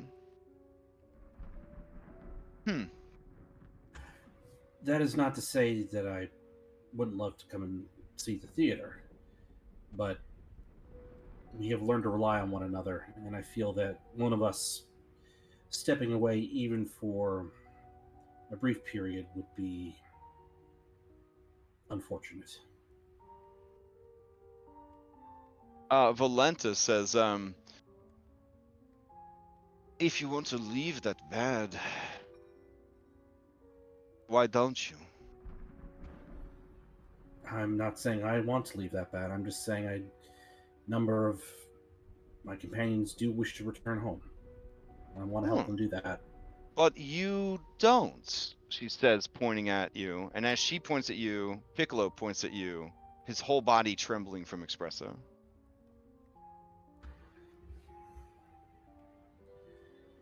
This is a strange and terrible place, but it is. There's a lot of promise here. And I honestly don't know how I would feel trying to return back to Earth at this point.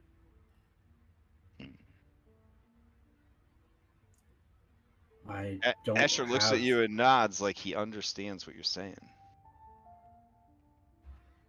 I really don't have family to go back to, and I can't speak to my prospects having been away so long. I don't know if time passes at the same rate in this land as it does back on Earth, but I know a lot of other people here want to go back home, and I want to help them do that. That I know.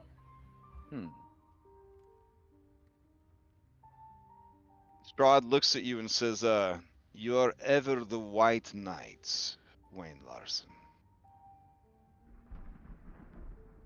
I am still heartbroken over the loss of Christopher. I felt that the two of you were opposite sides of the same coin. In many ways, you reminded me of myself and my brother. I was curious to watch your shared story unfold. But I suppose in the end, fate had other plans for Christopher.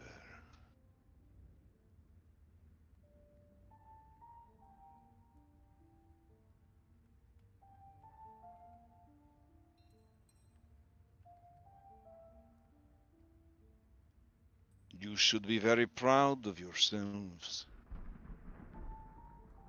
These are dangerous lands. Dark and full of terror.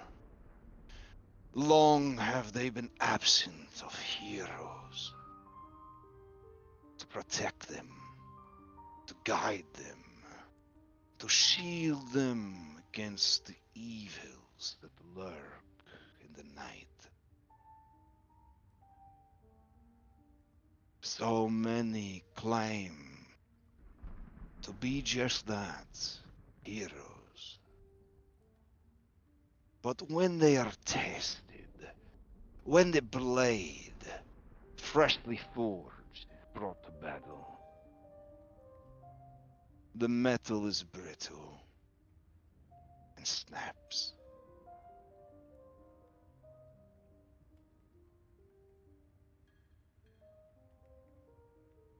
It is easy to boast. It is easy to make claims of heroism, of nobility, strength of spirit. But words are wind. Only deeds tell the truth.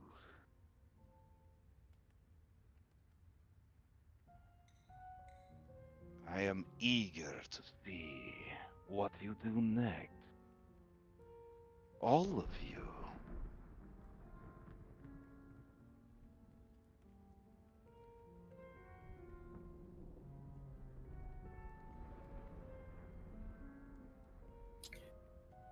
Is there enough of that cake, pie, whatever it would be considered, to have like a second piece? Oh yeah. Oh yeah. What? Robin's definitely having a second piece. Mm. She didn't eat those beets on purpose. She was saving them for dessert. No, fair enough. Irenia, who has not eaten much the whole meal, has eaten all of her dessert, but now looks like she's trying not to barf. Lydia has eaten nothing since the hologram, nor has Victor. They just sort of moved their food around the plate, essentially. Gadov Blinsky has been such a good boy and so patient. He let somebody hold his monkey. He's eaten all his food every course. He didn't cry in front of everybody when his friends back home were getting slaughtered and killing each other. He feels that the time is right. He turns to you, Wayne, and he says in a quiet whisper that everyone can hear, "Wayne the Larson, is now an okay time to ask him about you know who?"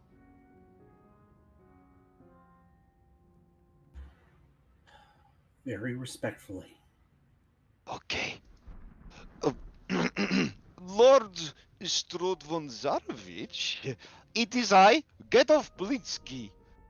We have met before. You come by to get toys sometimes. And Strahd gives him a indulgent smile, as if he is talking to a special needs child, and he's trying to be very safe and comforting. And Blinsky says, "I could not help but notice that you have these amazing dollies cleaning everything. I, as you know, like to make dollies. Uh, so, um, I was wondering if could we perhaps see and meet the Piddlewick?"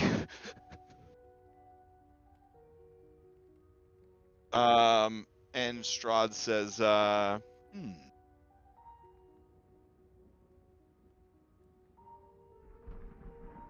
And then as he's thinking, Blitzky reaches into his belt pouch and he produces a horrific doll, and he says, "I also forgot. I brought you a gift as well. I made dolly of you." And he shows him the horrific poppet that I guess is supposed to be Strahd. And then he starts making it like it's a puppet, and he starts making it like kind of move. It's waving its little hands, and Strahd's just staring at it. Wayne's gonna reach out. There's a flicker on his face that might reveal more with a successful insight check, but it is there for only an instant.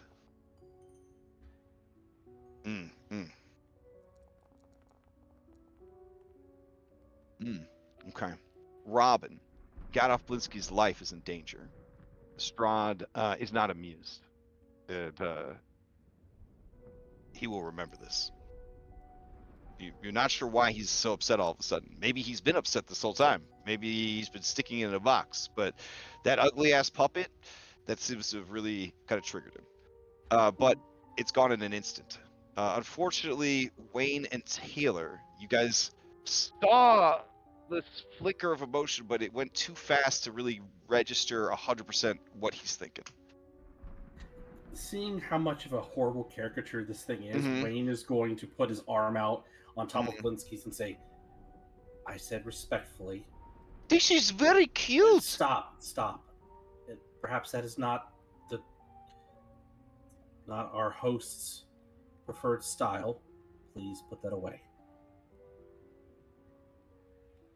All right, he does. Sadly, he doesn't know what he did wrong. Strahd says, unfortunately, the Piddlewick is hard to track down. He's a capricious and mischievous little imp. He is a shadow of the man he was made to replace.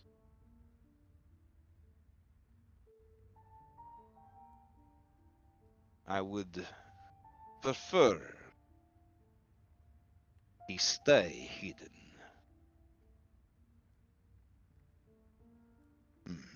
Well, it seems that the hour for you grows late, and I have much to do this night.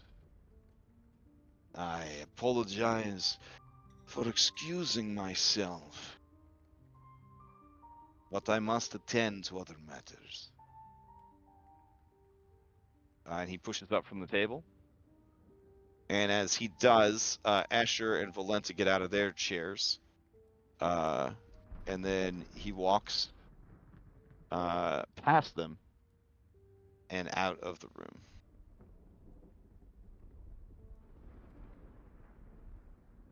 And as he does, Cyrus Bellevue says, more espresso! Anyone? Uh-huh. Please, if it's not too much trouble. Alright. If you're still hungry, I could bring out some fruits, some bread. I can't imagine anyone would still be hungry after all that food. Maybe you think you're Yeah. hungry. I don't know if anybody, like when I was growing up in Italy, occasionally I went to like celebrations where they would have like a 7-course meal. I think one of them was like 13 courses or something. Man, it's a lot of work to get through that shit. And They take breaks. They take breaks to get you through that shit. we'll say she'll take some of those fruit and bread. All right, fair enough. Okay. And then she'll lean over to Rob and says, even if I don't eat this now, we can save it for later. Yeah, Robin will just kind of nod in agreement. As he comes back with the fruit, he says, "Will you be staying another night? You're welcome to." If it is not too much of an imposition, if we could stay the night and leave. Will you be heading out in the morning then? What time of day or of night would it be at this point? It's about. It's only about 8 o'clock at night. Well, Vampire breakfast? I guess things would have gone. There'd be probably some padding in there. Mhm. So it's probably closer to 9 p.m. at this point. About a 3-hour Because three there'd hour be dinner. padding for the awkwardness of eating where we didn't roleplay ourselves eating food, shit Mhm. like that. Yeah. And probably small talk and stuff that didn't Yeah, really matter. it was still as Dom points out, it was still a 3-hour dinner if you started at 6 or Yeah. That's yeah, set. or 6:30, so like 2.5 hours of dinner. Yeah. Robin would say, would nod. She would say, yes, if we could perhaps have a breakfast in the morning, and then we could be on the road. Do you need transportation tomorrow? I could arrange for Rahadin to take you wherever you like.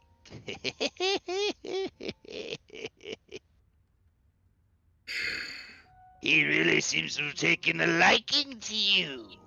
The master, that is. It's been long and longer still since I've seen him in such good spirits. And Escher says, and no one died. And Valenta says cheerfully, and no one died. And she pulls him into a kiss. And the monkey sneaks in and he kisses them too. And Escher freaks out, something about rabies, and that makes Valenta laugh heartily. Blinsky looks so sad as he sits on his puppet. Well, you need arrangements for travel, or will you be walking? How far are we from the village of Barovia? You were to walk. Yeah. If you were to walk, if you were to walk off the cliff, you'd be there in a few hours. And he says, "Do you have a map?" And then you go to the map table. I feel like if this was a video game, "Do you have a map?" would be like the segue to the map fucking being brought up against your will. But anyways, I mean, so yeah, like, this feels like something we probably would have discussed at some point during our yeah. So during our. you're here at Castle Ravenloft. In Barovia Village, it's just right here. You just jump off these cliffs, and you're there. They say that Barovia sits in the shadow of the castle. But if you're going the safe route, that's a whole lot of road.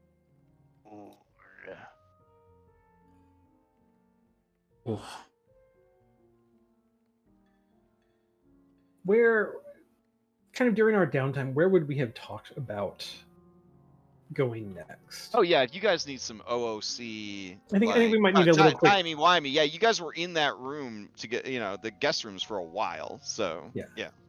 Like, I mean, just out of character. In this instance, I am not trying to put you on the spot or put pressure on you. So yeah, if you want to meta game, kind of roll it back there and be like, what did we discuss? That's totally fine with me.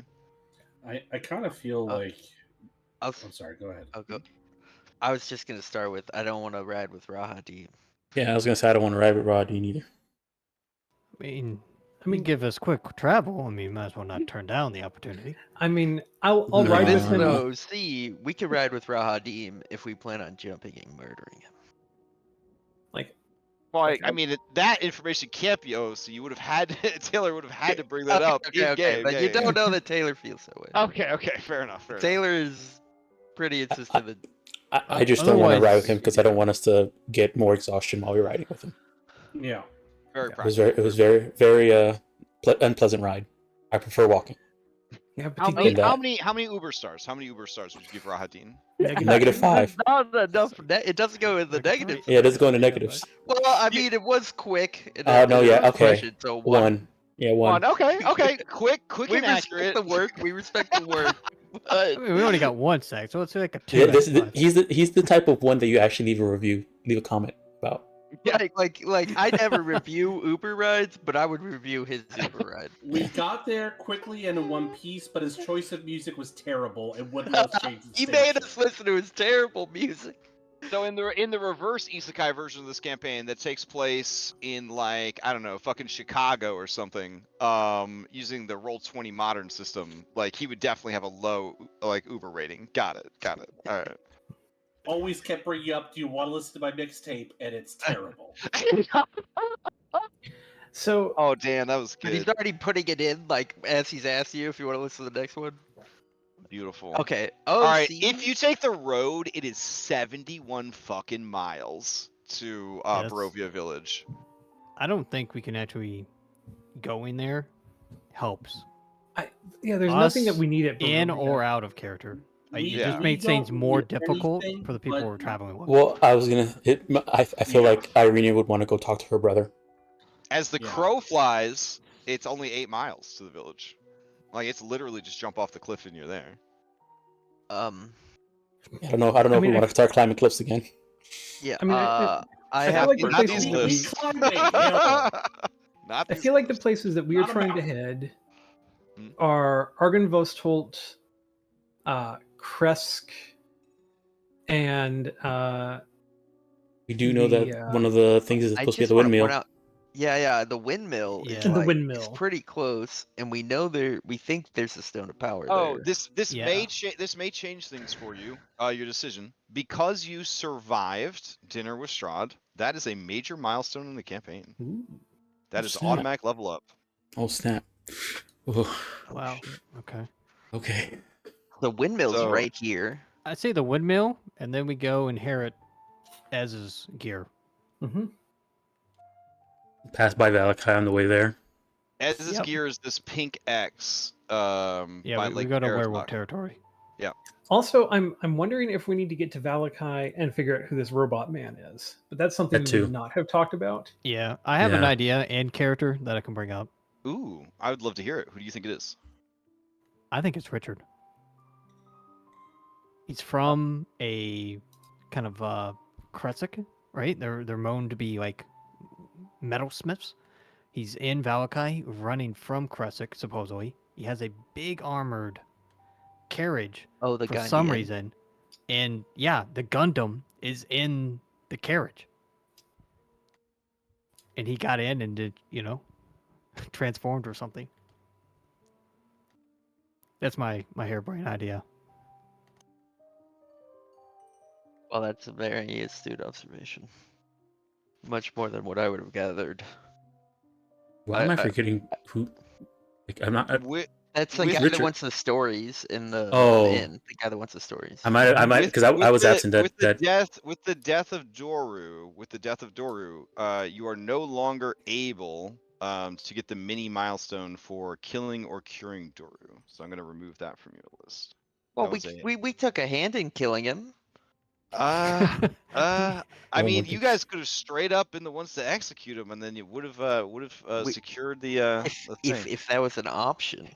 I know, but you didn't know these. That's why I'm revealing it Yeah. after the facts. I'm revealing it after. Oh, the Yeah, fact. that's fine. Yeah, but hopefully the ones that I'm revealing that you didn't get will give you an idea of like what might qualify as a milestone. later. Another mini milestone that you cannot get is saving Arabelle because she is dead. I'm okay with missing that one. Only one group managed to do that out of the 3 groups. So I don't think that was ever even a priority for us. No. Yeah, No, Robin. we were at that Robin point went in Don't our help the people adventures that where we pulled were us in. like, don't get sucked into too many things. Right on to Valakai. Yeah, plus it was the guy who pulled us in. Like, I don't know. okay. I know right now that Allegedly.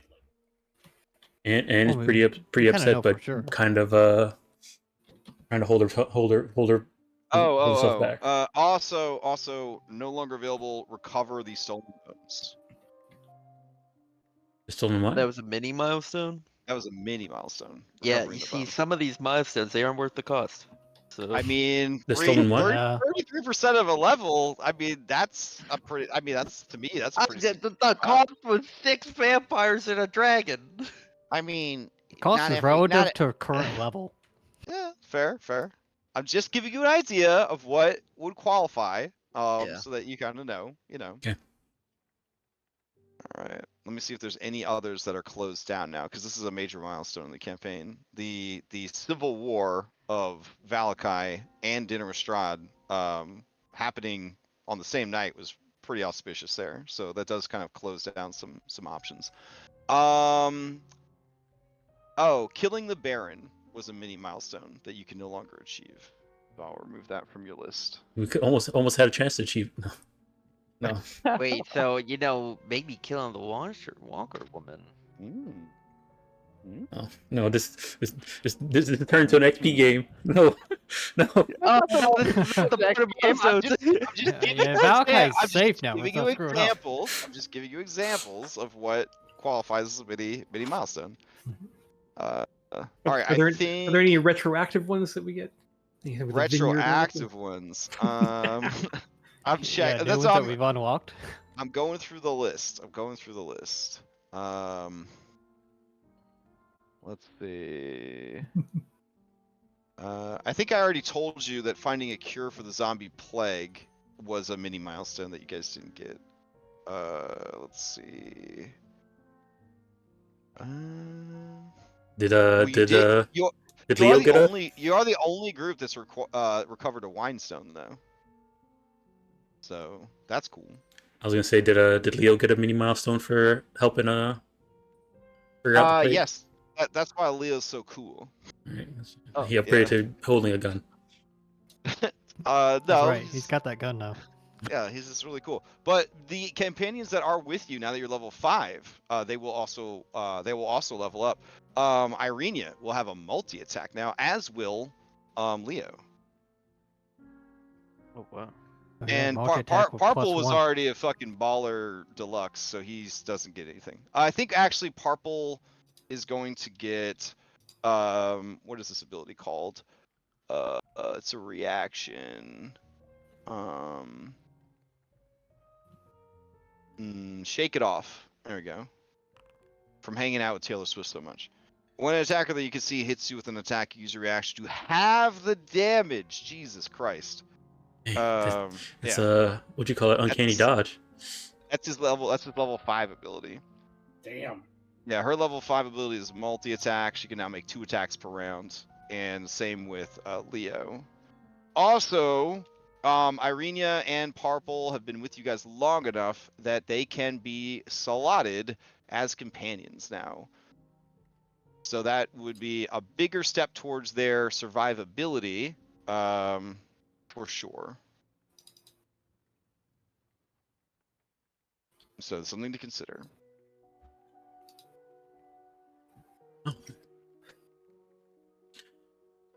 Wait a second. Level 5, is that a new I checked World Patch Doc. I believe so, yes. If you're thinking what I'm thinking. The maneuvers. Yes, it is. Oh, awesome. Also, I think with Rogue I get aim now at level 5. My extra attack comes online. Same. I'll burn 3 Vibor ammunition.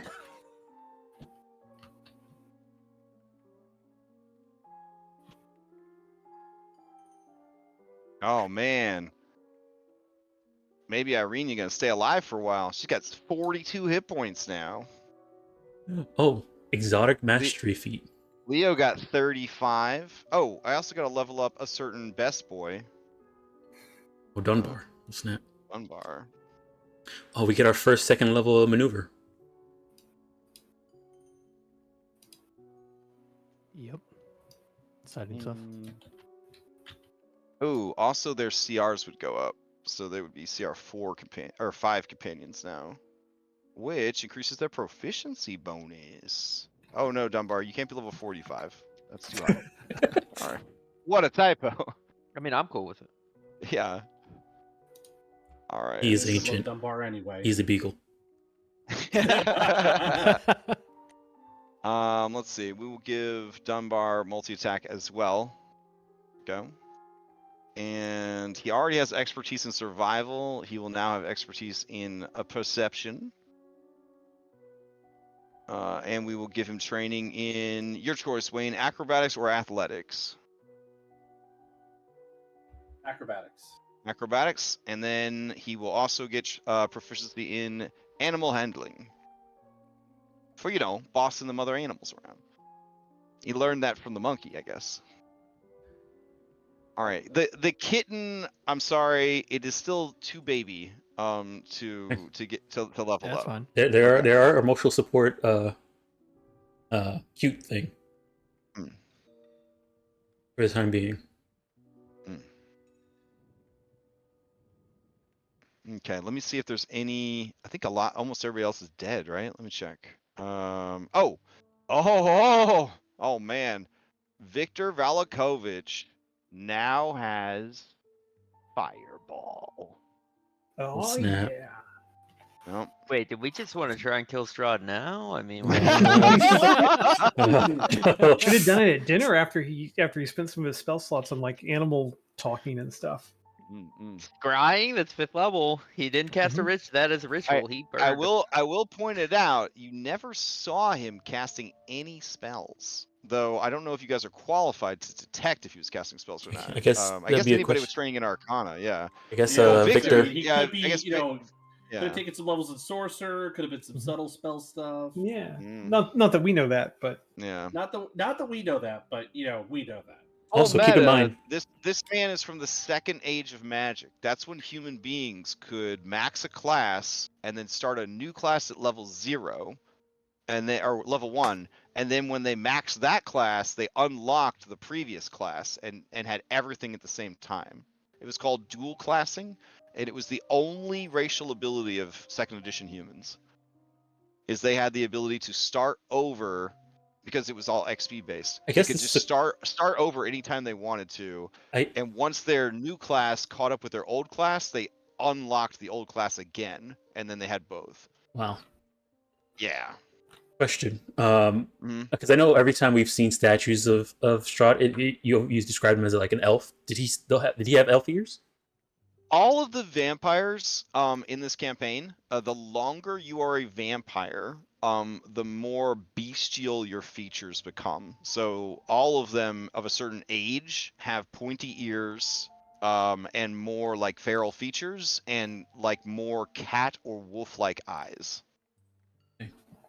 Yeah, good question though. Good question. uh, He himself, I don't know if you guys would know this, but meta, he himself is not an elf. Rahadin is an elf. He's like, he looks like an elf right out of fucking Lord of the Rings. Like, got complete with the mullet and the receding hairline, the whole deal. Like, he looks like a Lord of the Rings elf. speaking of Rahadin, Mm-hmm. are we in agreement that we're not taking a carriage and that we're going to walk towards Yeah, we the can. I guess the windmill? question is saves for exhaustion every hour or random encounters. Or random encounters. Yeah. I mean, if we do the right random encounters, we might get some mini milestones, right? Well, Belinsky would like. He was going to ask to stay here at the castle, but after what happened at dinner, he would like to go back to Valakai, as would Lydia Petrovna, if she was not under the effects of suggestion spell. I don't even think it's a good idea for her to go back to Valakai. Oh yeah, Yeah. certainly not. Depending on The- how the vindictive windmill's on the the way, Walkner, so- That's lady is. part of the reason why I kind of wanted to go back to Barovia and have drop off the mom, and then Yeah, I will say that as long as Lydia travels with the party, Victor will not participate in combat because he's going to be solely dedicated to wrangling and protecting his mother. Could we maybe ask for a carriage for her to get taken to Barovia to Oh, to Barovia for her. yeah, that's why that's Okay. why I was mentioning Barovia, going to Barovia. mhm. All right, if that's the case, Like we don't all have to go, but we could send her and I mean, Irenia would, if Yeah, there's a and- chance to go back to the village of Barovia, she would go. Especially, like, whether you guys go or not. So if that does get brought up, like, she definitely wants to go and see how Eastmark's doing and just, pay respects to her dead father and just take a breather, maybe, from all Mhm. this shit. But, and that is our healer. Do we want to stick with her? We should. Oh, see, I do not want to lose Irenia. Yeah, I don't either. And I mean, wherever Arena goes, Jason will go with her since I'm supposed to be protecting her. So okay. Well, then maybe you guys are going to the village of Barovia to give them a chance to basically find a safe place for Lydia and let Irenia catch up And with if we do, Fams. Yeah. if we do that, I think we should take the coaches, suffer the exhaustion, And just rest up when you get there. and rest up when we get there. Take a however long in the safety of Barovia, Mm. and then start Okay. trekking our way out. That's I don't know. If we were to do that, Okay, so that's a very viable option. Now, in order to level up, you will need to rest in a sanctuary, and since dinner went well and no one died, you can treat Castle Ravenloft as a sanctuary. So you guys could level up tonight when you go to sleep. Excellent. We're gonna get that tour by Hilda. You had to get permission from Strahd at dinner for the tour. Ah, Yeah, that's fine. I was waiting. It was on my checklist of dinner talking points, but no one brought it up. I missed adding that to my list. Well, Yeah, there was, I you forgot know, about it. the, That's fine. you know, I- scenes of slaughter and death that kind of put a damper on things. Yeah, I figured that was probably kind of threw people off a little bit. I don't know.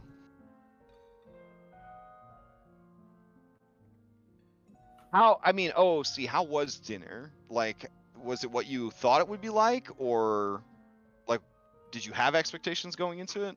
I thought there was going to be a lot more cat and mouse. I thought we were going to get baited into reacting way more. Oh. Yeah, it was a lot more tame than I thought it was gonna be.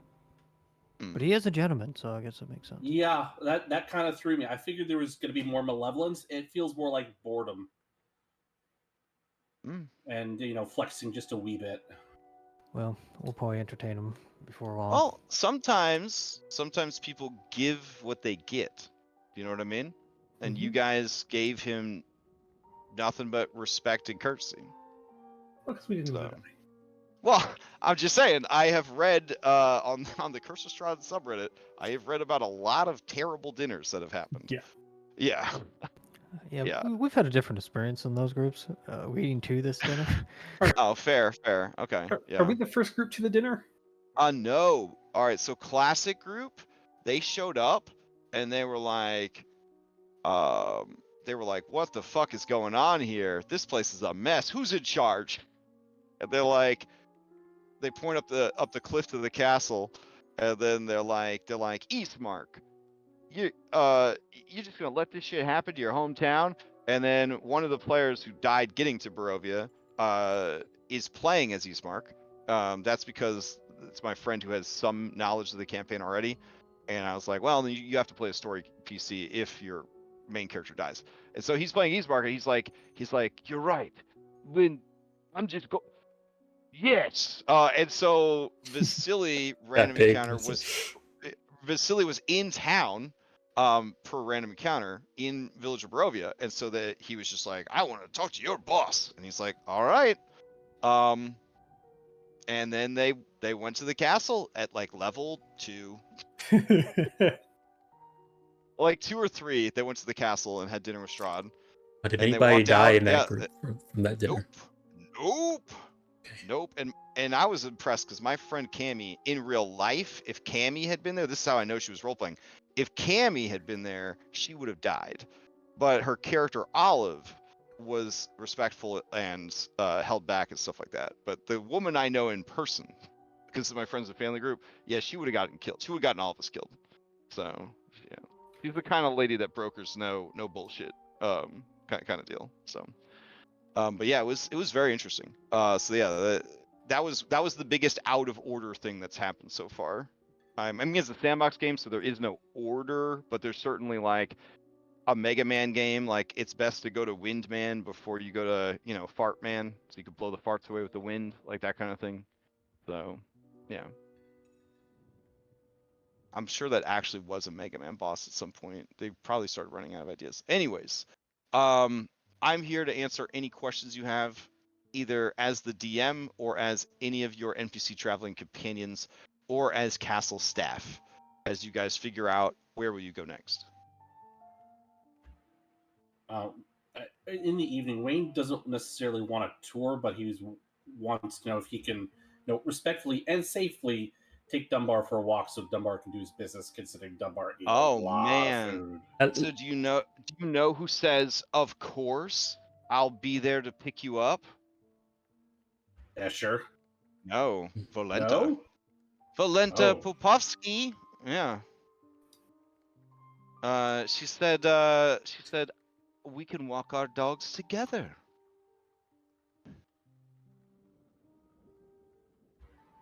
I think Dunbar might be a bit intimidated by the size difference of your dogs. Oh man, she raises a lewd eyebrow at you and says, there's nothing so big that you can't get used to it. Don't worry, I have a very calming effect on beasts. As long as I'm present, no danger can befall you. Then I accept your gracious offer. Thank you. All right. Are you planning to use this as a way to get away from her, explore the castle at night? No. No, okay, you really are just okay. I will show you then that part of the castle where you go.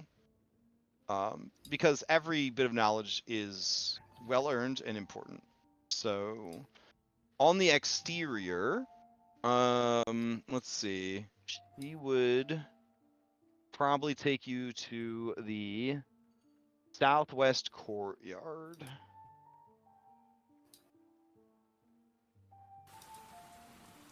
What a great place to walk yourself.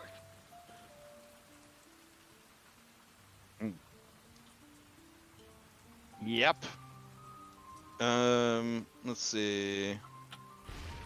That would also lead to, if you and Dunbar can stomach this horrible, depressing, cold-ass rain and thunder, she seems willing to stay out there for a while. There is a creepy special effect of, like, when the rain hits her hellhounds, like, steam comes off the hellhounds. So that's kind of neat, I guess. But, yeah, like, if you want to stay out in the weather, it seems like she's willing to walk more of the courtyard with you.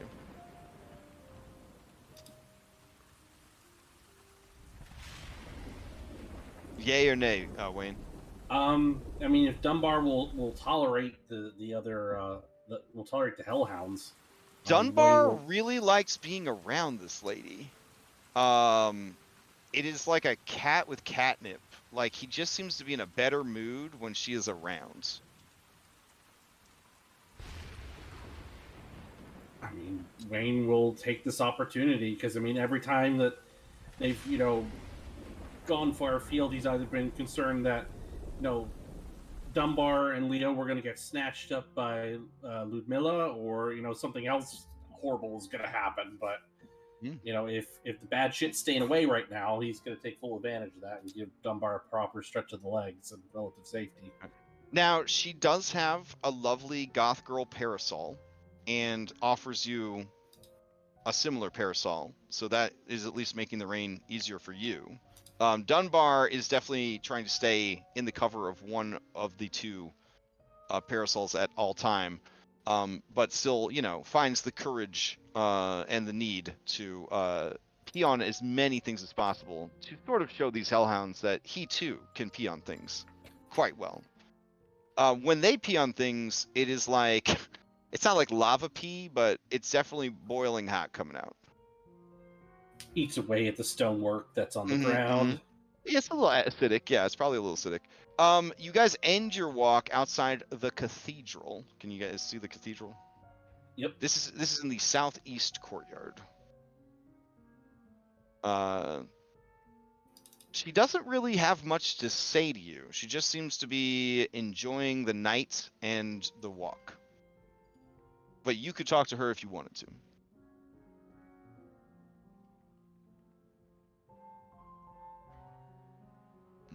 All right. Otherwise, Wayne will ask. I noticed that your husband is quite a talented musician. Is he self-taught, or did he take lessons previously? He comes by the title of nobility honestly. As a child, he was essentially forced to study music and dance and society and etiquette and all those second age of magic skills that we don't have anymore. He never resented the training. I've met in my life some nobles that resented being forced to study such things, but he says that all knowledge is power, and that art is as powerful a weapon as spycraft, speechcraft, and warcraft. But not spellcraft. He definitely thinks spellcraft is the most powerful. Not being a magic user myself, I'll take him at his word. It is a shame that you have a world with no magic. But probably for the best. In my home, there was a war, and the magic they unleashed devastated the land. People, animals, plants just turned to ashes. The ground was rendered infertile. Nothing grew there for centuries. So poisoned was the land by magic. Fortunately, where you come from, they don't have such weapons, I hope. They do, they just of a different sort. Of the science sort. Yes. Hmm. Early in the 19th century, excuse me, no, 20th century. Jeez, where's my head at? You know, it was gas weapons during World War One, and then during World War Two, and into the Cold War, it was atomic weapons, and just mishandling of that technology led to a lot of death and ruination. It is the nature of man to seek dominion over his fellows. They just can't seem to be content with what they have. They can't stand shoulder to shoulder with each other. They always need more. Every single one seems to want to be the alpha. A few have the balls to pursue it. I wonder, are they even worth protecting? I've asked Strahd why he still cares at all about these these puppets. So few of them even matter anymore. They're getting so worn down and worn out. He can't let go. That obligation is part of who he is, I think. He's happier with the beast, as a beast. I've asked him why not just give Barovia over to the beast. But he has a soft spot for man. Centuries of being more hasn't seemed to change that.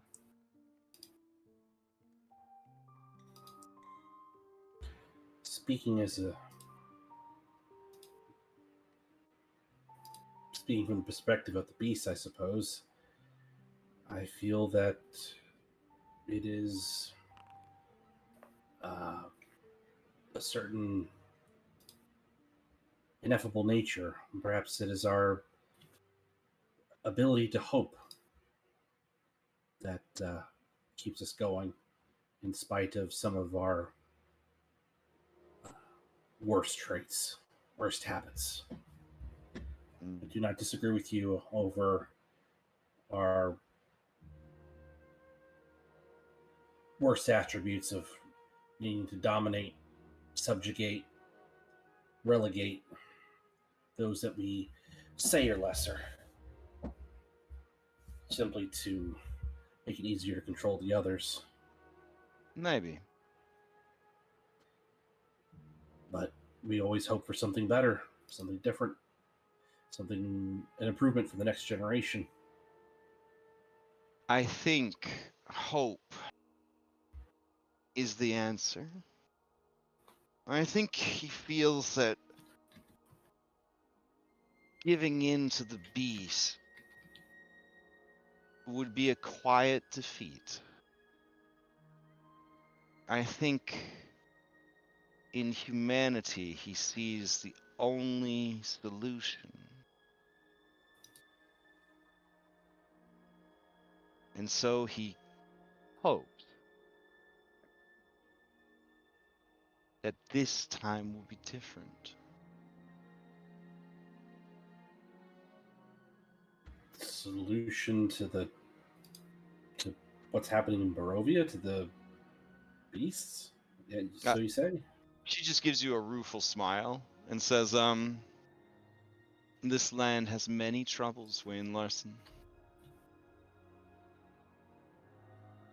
You would be wise not to burden yourself with too many of them.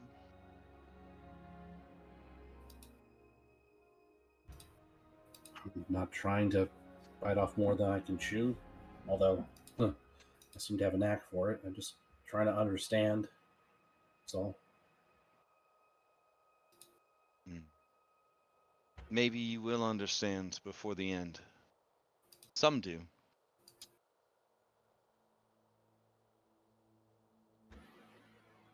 What do you hope for? You spoke about your husband hopes for. What do you hope for? To be loved as much as I love others. For the freedom to hunt.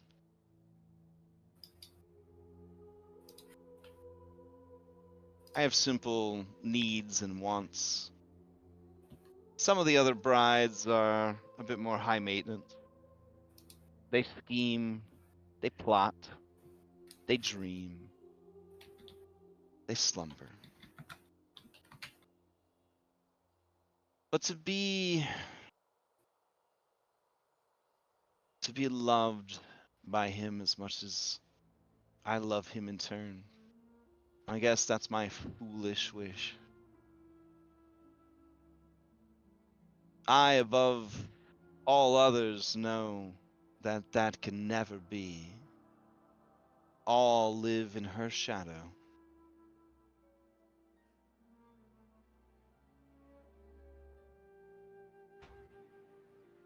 Another spouse of The Lord's? one that got away, you might say. We are all a distraction. A poor replacement for the impossible love.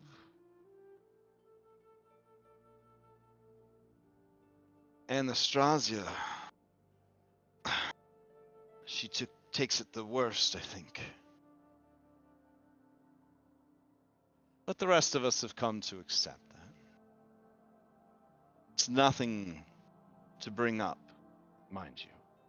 I have equipped you with the means of your own destruction by even mentioning it. But you seem an honest sort, and you take good care of this good boy.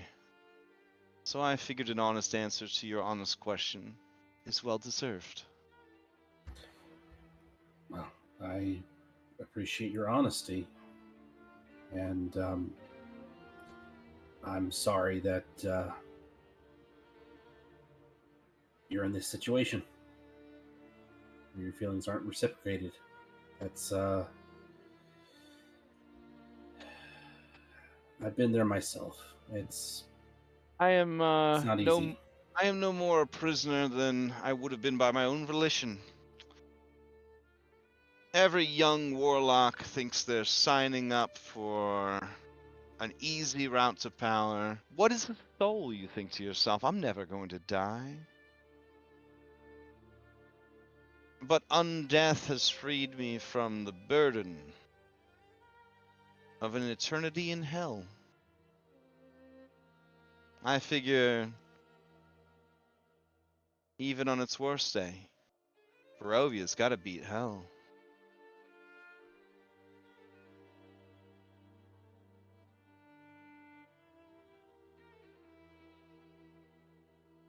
He says, now let's be out of this rain. And she does not walk you towards the chapel, but away from it back the way you came. All right, you guys want to go back to map table or landing page? Map tip was probably good. Okay. Oh, Wayne, did you have any a parting thing or? No, he'll follow, and we'll take the candor that was given and not press his luck right now. Fair enough. Okay. Oh no, Henry. Wait, is there Oh, a Henry no. on this map? Yeah, Oh, I'm sorry. Okay. it's okay. He has a skull. He has a skull on him. Oh. There we go. You know, I there's couldn't. so many injuries. It was a He got mercy. jumped by a Okay. fucking tree spider. It was a mercy. Okay. It's a mercy. All right. So, what now? What else you got for me? Oh, there's think an we're- Ez on here too. Who's She's on on here her too? sheet. Who are you? An Ez. She's on her last legs. Oh man. I'm sorry. Hold on. There you go. I mean, now that we're at it, Chris is down here. Oh shit. Okay. Where's Chris at? Oh yeah. Bottom left. Bottom left. Damn, Chris. Okay. Oh, you know what? You know what? Here, I'll put them on the map where they died. That's a Oh good idea. no. Oh, We already have their man. graves. God. Are their graves? I think we had marked his Oh. grave too. Yeah, you were gonna right. need It was by the authors gates then. of Barovia, I think. Yeah, You were there's past Arts. You were past No, the it's Sarafon right here. Bridge. There's Chris's grave Oh, over you there. already marked them. Okay, we don't Yeah. need to put their miniatures down then. That's fine. All right. We're Well, gonna he put. died like right here, but was buried like right there. Okay, fair enough. You put. So the people who I mean, watched Art- the prep stream were like, you should, when someone dies in one game and they bury them, you should have that grave exist in the Yeah, other campaign. that's what I said. yeah, that'd be Yeah. cool. Yeah, I said that the last time when we buried Art. Yeah. I mean, roadside grave is a very common random encounter on the road. So yeah. Have we had one of those yet? Where's that encounter at? Where are the define common? It has been well documented that you guys had horrible luck with your early random encounters. Yeah, if they were not streamed before a live audience, people would assume that I was literally out to kill you all with random encounters. Wait, but... should we not have assumed that? We might as Oh well no, that's a get good it assumption going. to have. That's a good assumption to have. But no, it was RNGesus was after you. It was RNGesus. What is this insect on the map? Oh, that is Insect. the crest of Barovia. It's just such a poor quality map, you can't really see it. That's the Castle Ravenloft crest. Got Giant insect. it. It looks kind of like a bee or something. I don't know. Yeah, here. If you're taking heavy stance, Robin, I'll give you can use the one I have set up. It automatically gives you the effect of it. Oh, cool. I'll drag it into the folder so It you looks can. like it looks like this if you have the details of it. That's pretty. Look at there. Not an insect at all. Yeah, that shit's on everything at the castle. So if you see that on people out in the world, you know that they are very heavily aligned with Strahd and Castle Ravenloft. It was also on the wax seal on your letter. Okay. So we in agreement? We're all. I just Go to don't see what Barovia? we have to gain for going to Barovia, except dropping off this. I mean, taking care of your NPCs. Yeah, we keep. I mean, we keep- Arenia. Keep Arena in the party. Yeah, I mean, and then we don't want- right now- control the effect of, Victor and his mom. Yeah, I mean, Yeah. Victor's dumping what 2 or 3 second level spell slots a day to keep his mom controlled. We need to wean her off of that. Yeah. So yeah, I mean, sometimes yeah, sometimes we're in NPC, agreement. yeah, I mean, sometimes NPC Yeah. care. I mean, even Barovia, a maybe word of she its can own. find new purpose or something. She can. I mean, she's helped run a city before, and Eastmark could definitely use the help. Yeah. Well, first we gotta survive the 23 random encounters on the way there. Or riding the thing and deal with the exhaustion. okay, so it seems like the But vote that is seems the not big whether or vote. not Yeah, we yeah, go yeah. to Yeah. Barovia. The vote is whether we ride or we walk. I think we just walk. Everyone kind of leaning that way anyway. I am pro walk, but yeah, we can vote. I'm okay with walking. Yeah, I don't think we Okay, actually need that's to 3. vote. I guess Alright, we don't let's need a do vote. it. Oh, okay. I didn't need to throw this. Okay, never mind. All right. Yeah, dang. Walking. Yeah. I'm out of here. That's I don't know. That's a pretty hard choice right there. You know. Oh, there we go. Slippery's like, listen, I'm in a hurry. My brain can rest up afterwards. Okay. So it looks like majority says, if we flash back to the end of dinner, there we go. He says that, well, you need transportation. With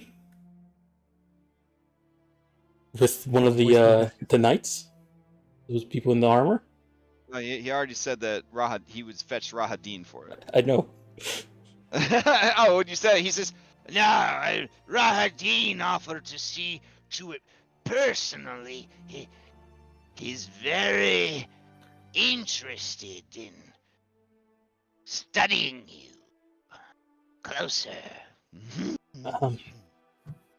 Walking it is. Yeah, we'll actually we'll walk.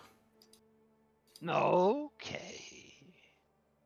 All right. That is a very generous offer on Rahadin's part, but I'm sure he has other tasks he must complete on behalf of your master.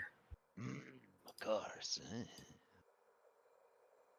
Well, I'm here to take you to your rooms. When you're ready, you can linger as long as you like. Here. and I think at that point, like, Wayne, you would leave to walk the dog. Yep. Okay. So the rest of you would be in here with just Asher, I guess. And, all the sad and traumatized NPCs. Because Valenta, the doggos, Piccolo would be returned to Gadoff. And, yeah, Wayne would head out and Dunbar would head out. So do you guys have any other business here with Asher, or are you ready to head to your rooms?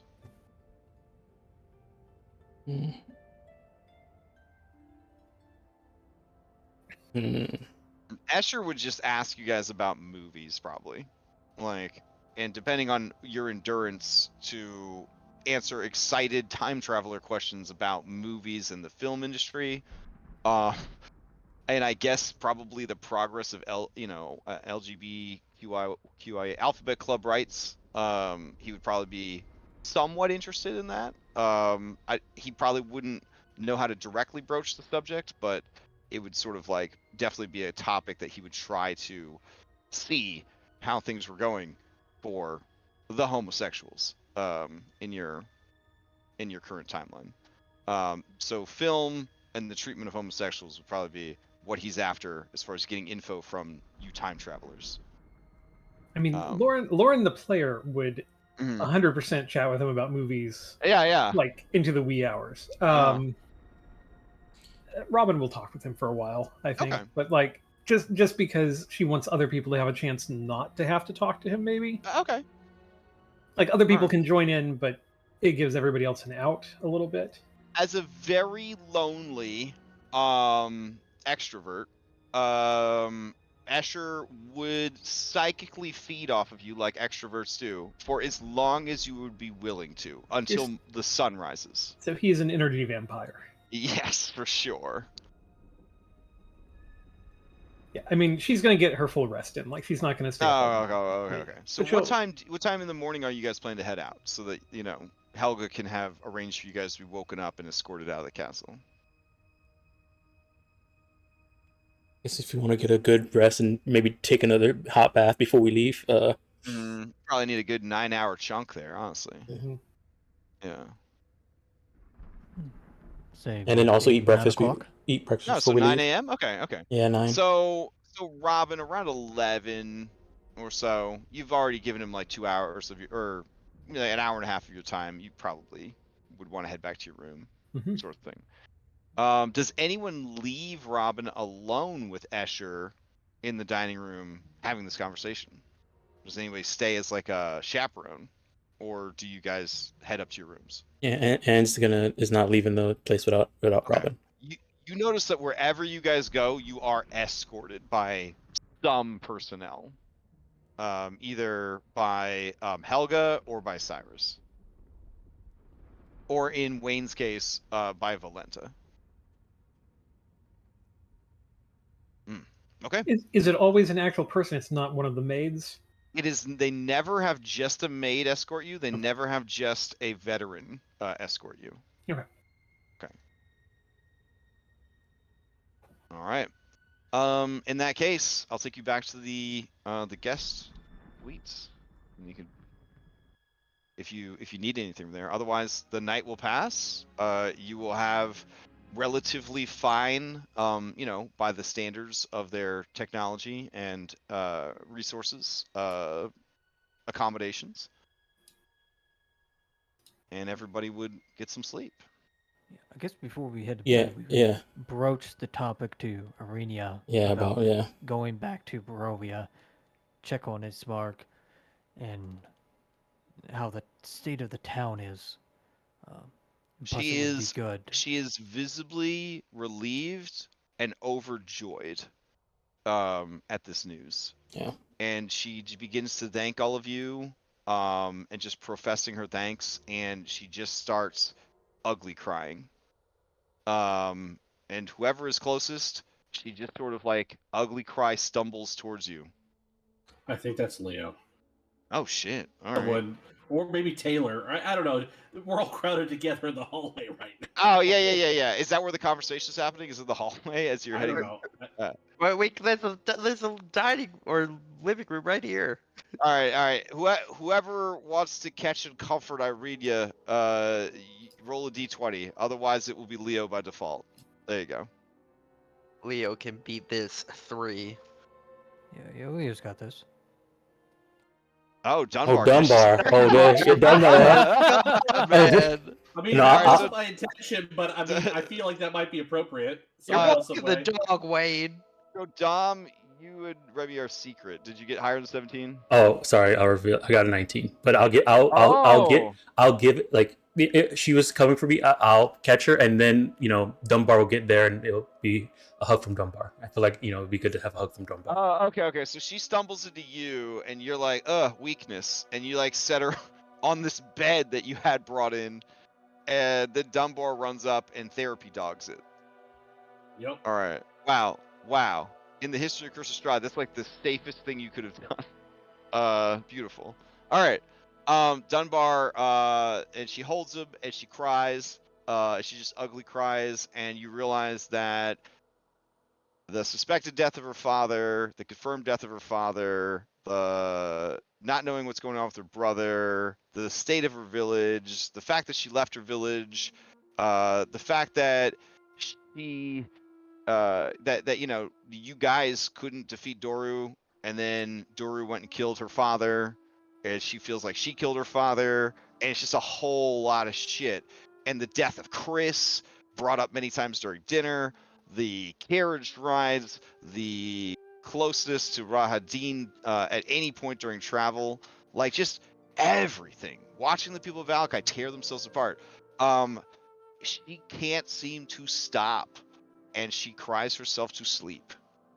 And Dunbar does not leave at any point. But it is like watching like max stage grief just like playing out, that has been bottled up for weeks at this point, days, weeks, like it's really bad. I'm guessing across the hall in Lydia Victor's room is not much better. I'm gonna be honest, Victor just keeps using magic on his mom. He doesn't want to deal with it. He doesn't want to deal with her, and he just keeps brainwashing her.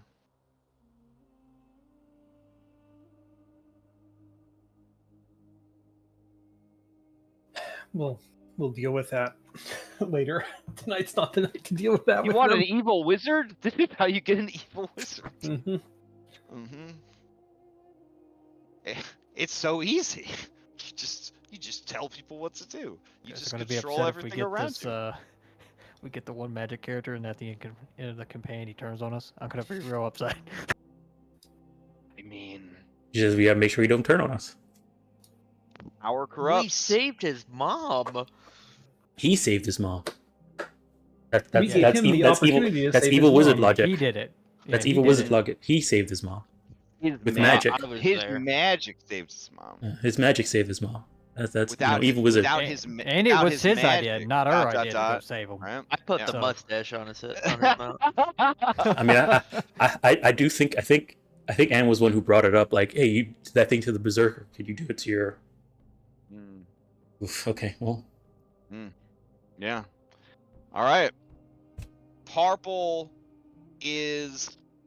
I'm gonna be honest. His mind is too like young. I don't want to say that it's like too slow, but he's just like, his.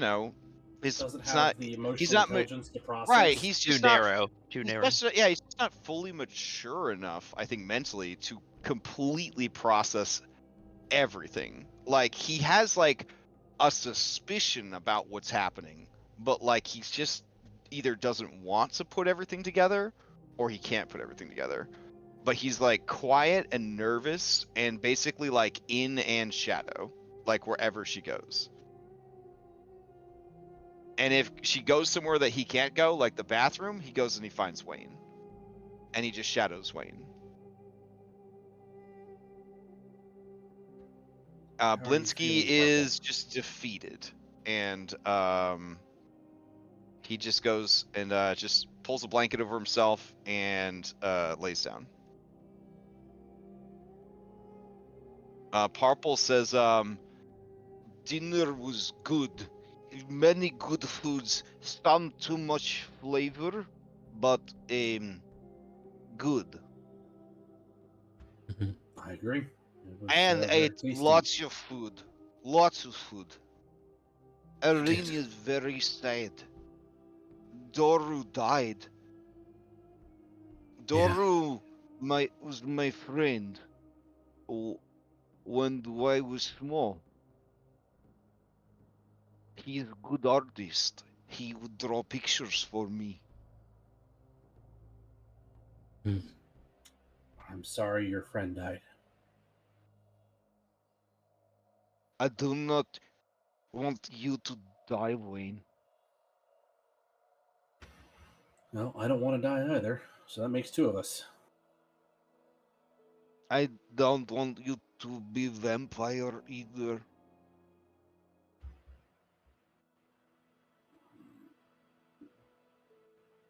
I'm not turning into a vampire. Do you think I'm gonna be turned into a vampire? Doru came to the castle and he left a vampire.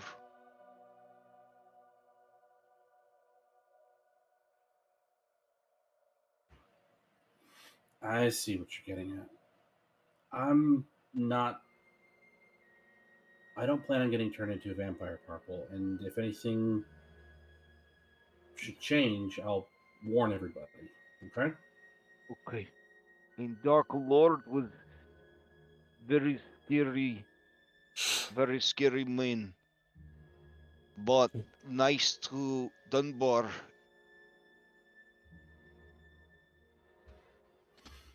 Yeah. People are complicated, Purple. I don't know how else to put it. He killed Doru but was nice to Dunbar. He gave everyone nice dinner. But was scary. He make magic on table. It was very scary. It is good that is just magic.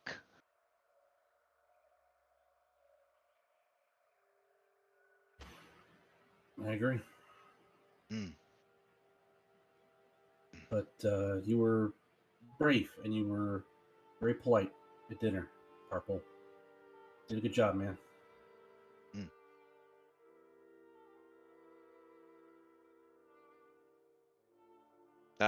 He smiles sheepishly and says, I'm going to go to bed now. Sleep well, Purple.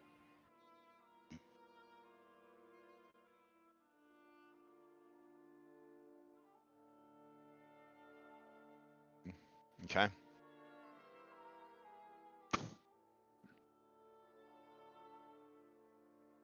All right.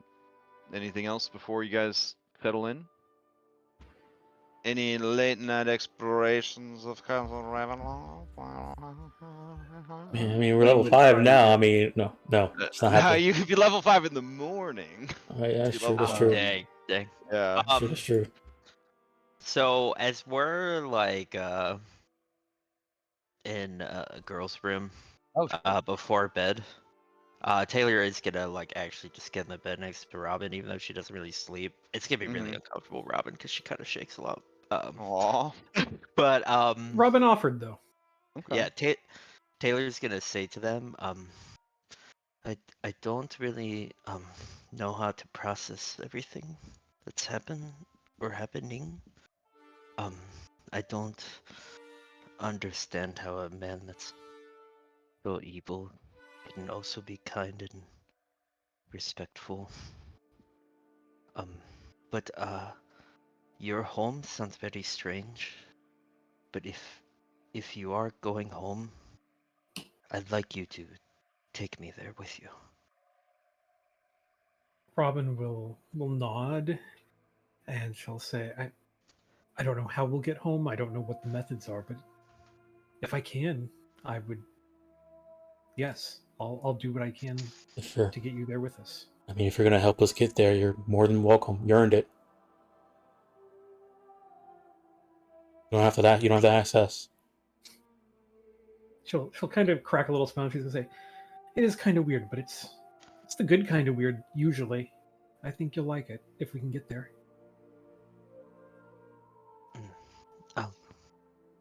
I'll try to get us there.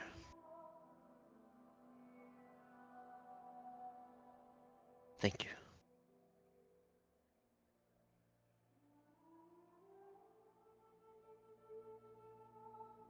If Robin would give her like a hug, I think if she would allow it. Yeah, Just kind of a reassuring. Taylor will hug you like she hasn't hugged anybody in a very long time.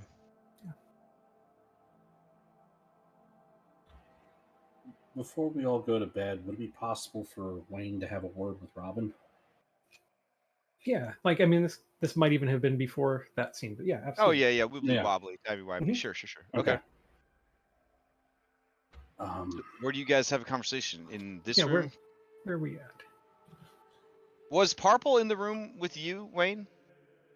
yeah, He was. he and I Yeah. were Okay. sharing. All right. So he'd be asleep. Okay.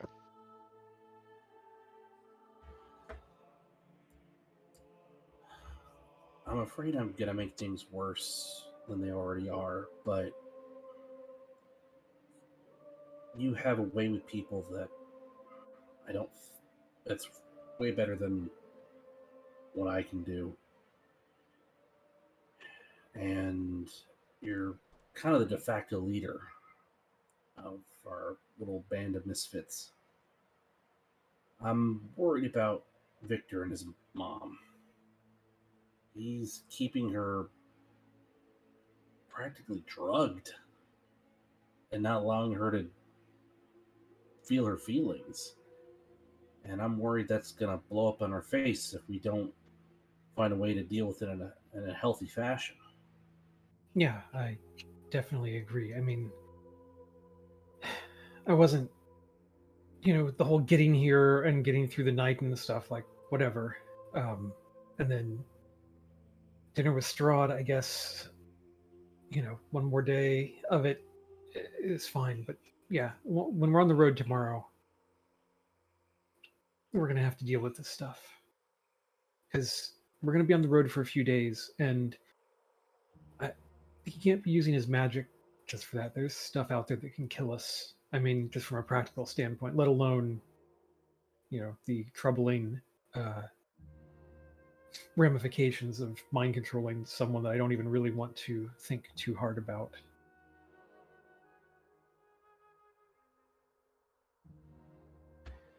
You have any ideas?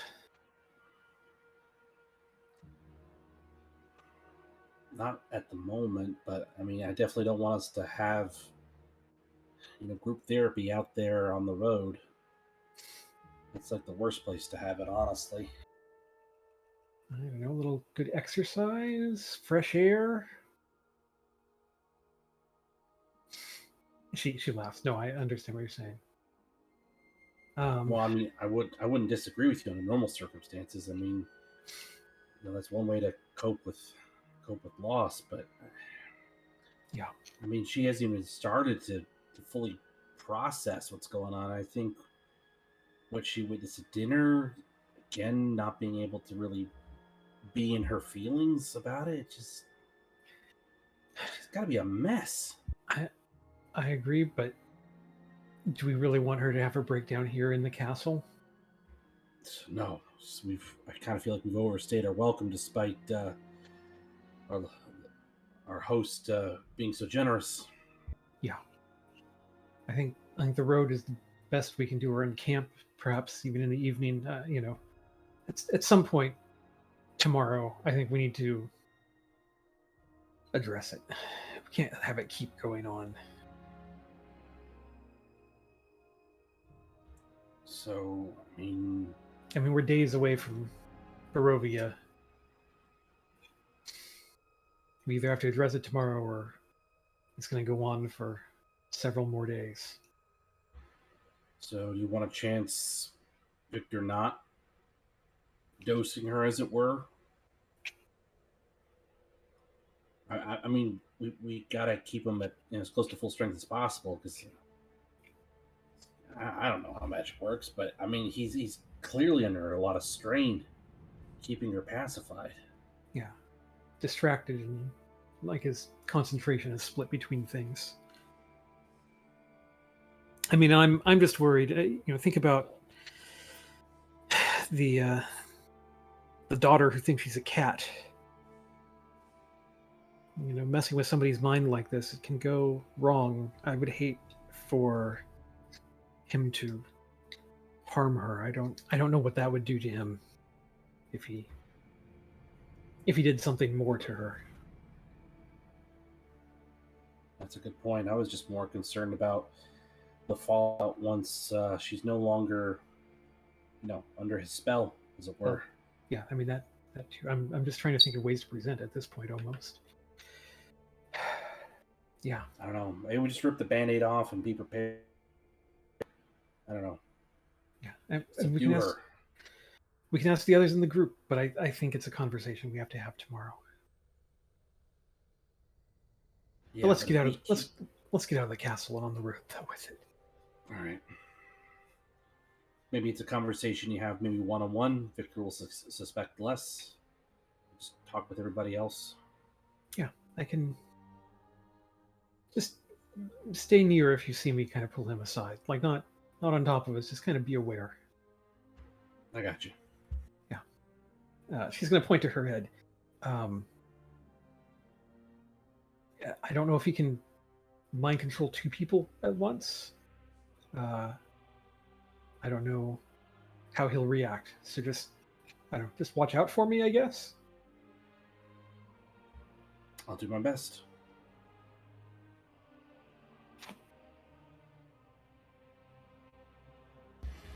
Well, I appreciate you taking the time. Have a good night. Yeah, she'll nod. All right, you too, Wayne.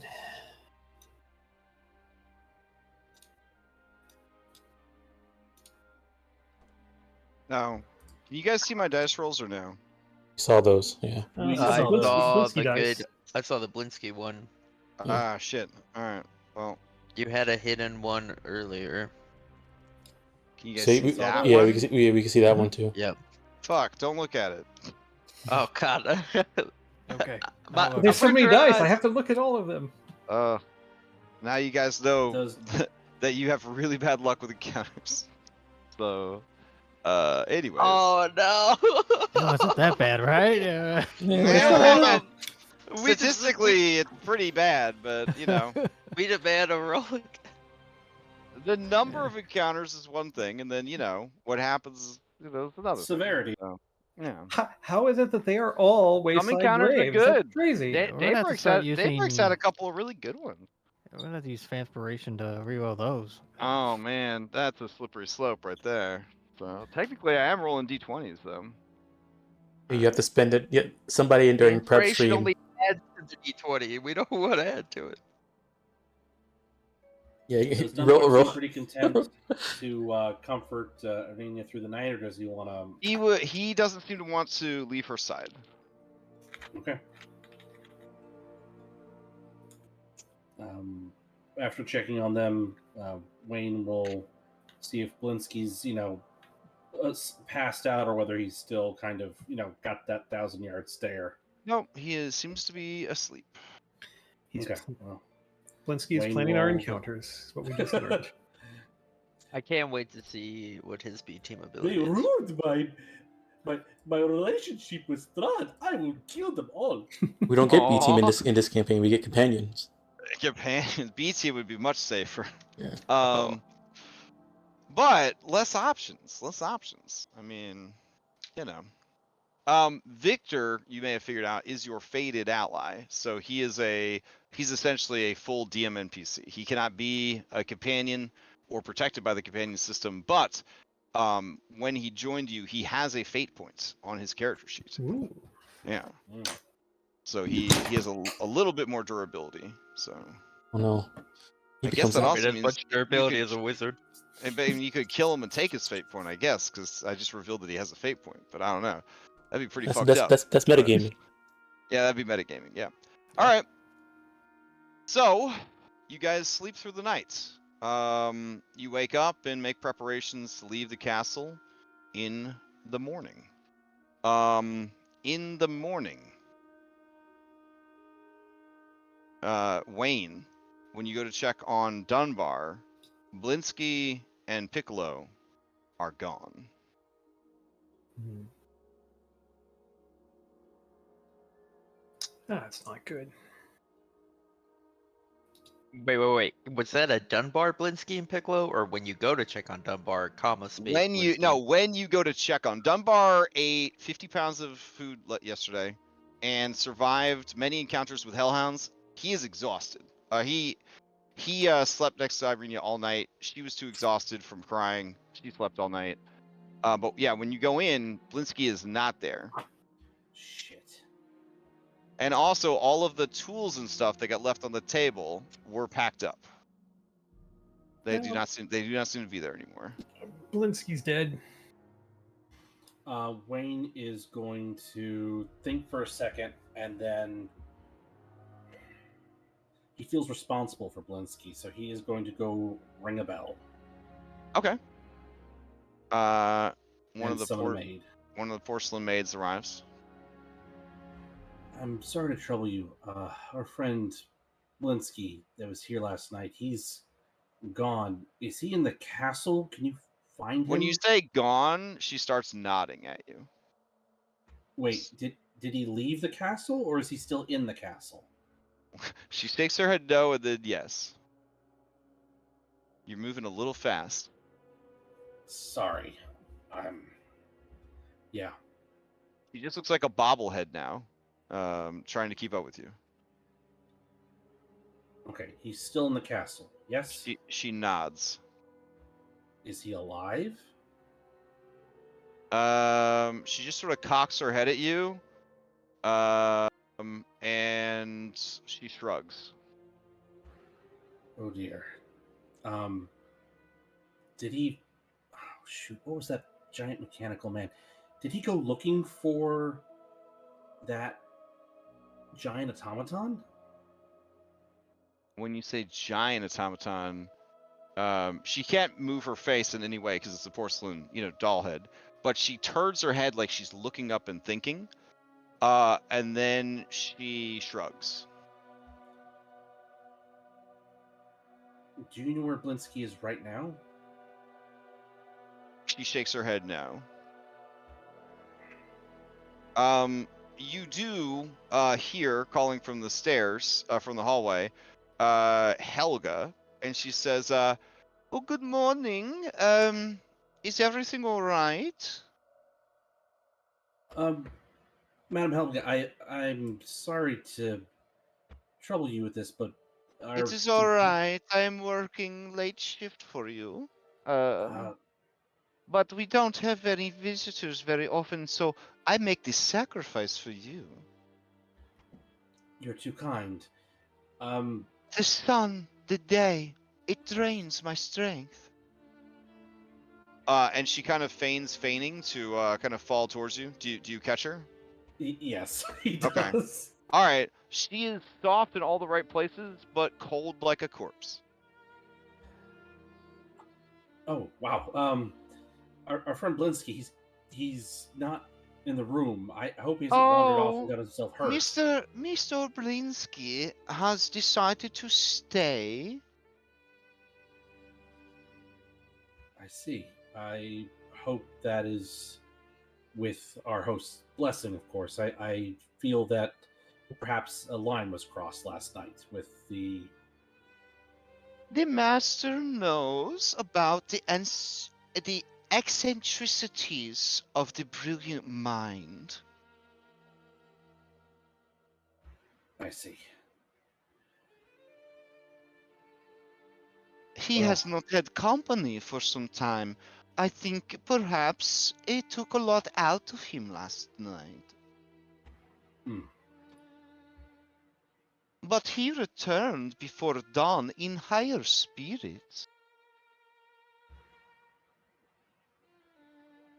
I'm glad our host is doing so well. Uh, would it be possible for me to say goodbye to Blinsky before we leave? Oh, I'm sorry, that would not be possible. But do not worry, he is taken care of. I would like to incite her that Oh she says yeah. he's taken care of. Oh yeah. Sure. In fact, yeah, I'd like to use Deep Inspiration roll with advantage for what All that's right. worth. I will just use her passive for this one.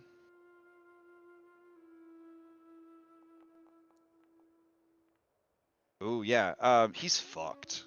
He's effed in the A. Yeah. You're not gonna see him again, probably.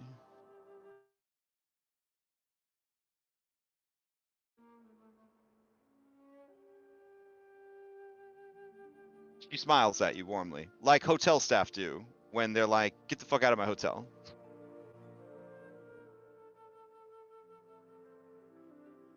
Will you be needing anything else before you head out? I understand you do not need a wagon or carriage.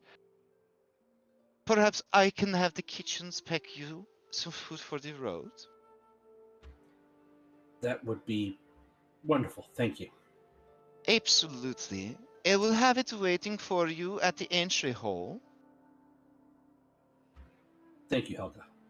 No problem. Cyrus will see you out. Please do not leave the suite until you're ready to leave the castle.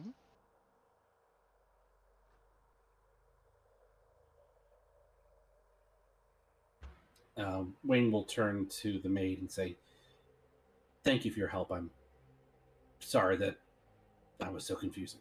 He does one of those awkward half bow curtsies, and then she sort of pirouettes in place, and then she heads in to start tidying up the room. Blinsky wandered off in the night. He wandered off. Yeah. He's not in the room, and I suspect that he bit off more than he could chew. Did he wander off, or did he have help wandering off? I don't know, but he's done. Irina wakes up and says, Who's done? Oh, we're done here. Irina. Oh, We're gonna be heading out shortly. okay. Oof. I slept okay? really good last night. That's good. I feel, if I had to label it, I feel well rested. That's wonderful news. Ugh. Nothing like a few days on the road to make us not well rested anymore. Okay. You guys head out? We'll go and get Victor and his mom, and Oh, then yeah. if they're still there. Sure, sure. Wayne will take Robin aside so they can have a private conversation again. I guess into the room where we spoke last night, and he will explain his suspicions about what happened to Blinsky. That he doesn't know whether he was helped or whether Blinsky just, wandered off to try and find the crap. I can't remember the name of that giant automaton, but to find the machine. But I suspect he did, and it did not go well. So either he's dead or Piddlewick, thank you. I suspect he found the Piddlewick and it went bad. Or he is a permanent guest in the dungeons. Yeah, right. He pissed Strahd off last night, perhaps. It didn't help. Well, I don't know that there's anything that we can do right now, so... No, but it means that my one relatively easy opportunity to try and get more ammunition's gone. Yeah. We're going to have to go all the way to Krezk if we want bullets. And we're going to need bullets. Yeah.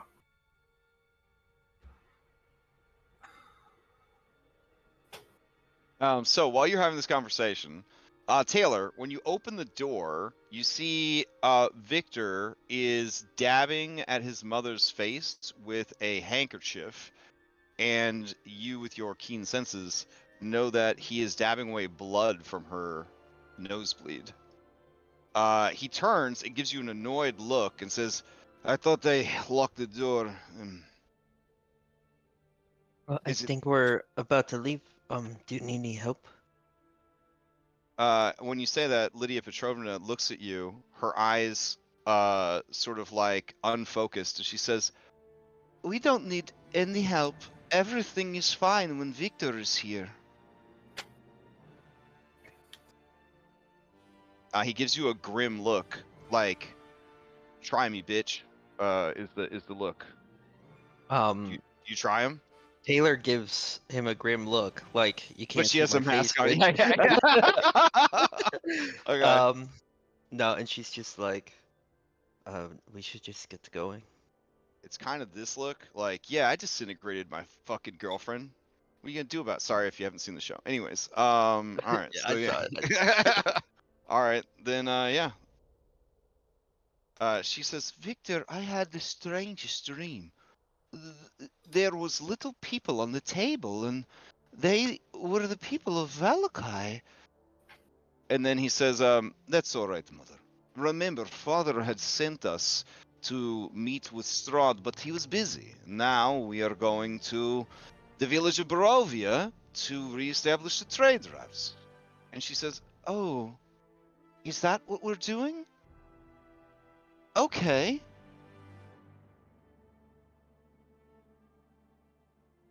No, yeah, Taylor will kind of like whisper to him, like,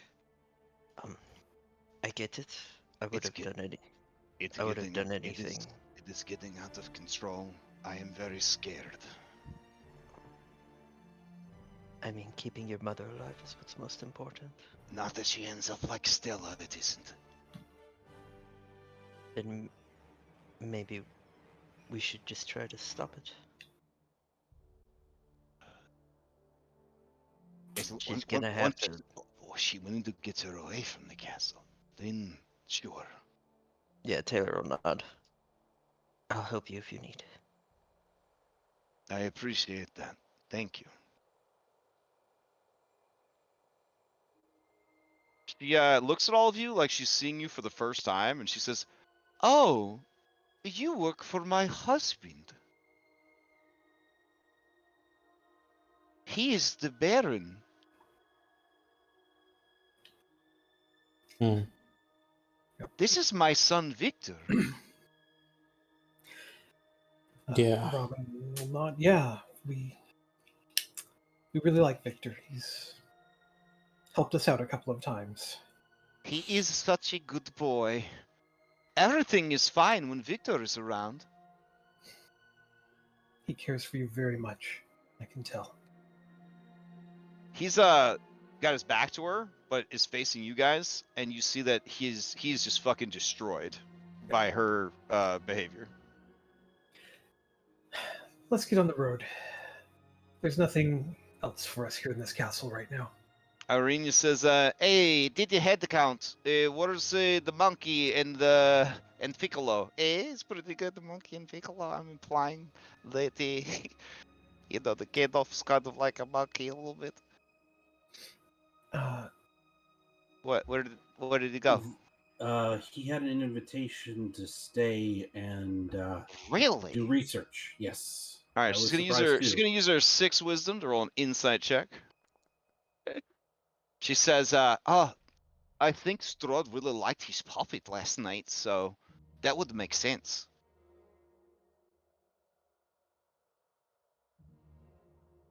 Well, either way, he's not going to be traveling with us today, so Oh, well, he was very excited about this piddle dick or whatever, so like this is maybe his dream come true. I'm sure there are plenty of things in this castle that will keep him busy. All right, well, let's hit the road, gang.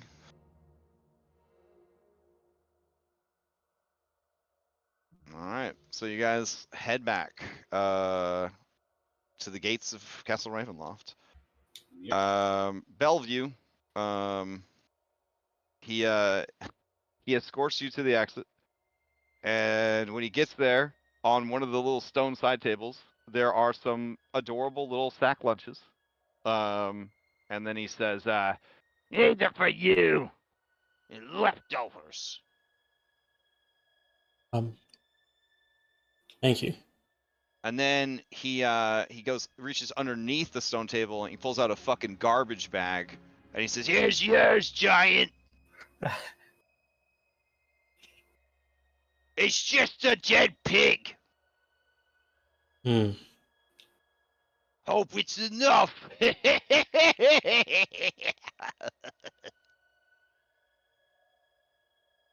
Alright, she takes it. So, if you don't mind me asking, where are you headed?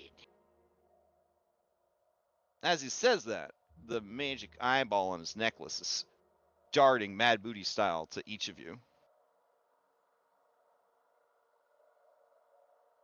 Not He's 100% sure yet. definitely not wired. He's definitely not wired. Not 100% sure yet. Probably make the decision once we get to the crossroads. It's just an open road, huh? Alright. Careful out there. There's wolves. And they travel in packs.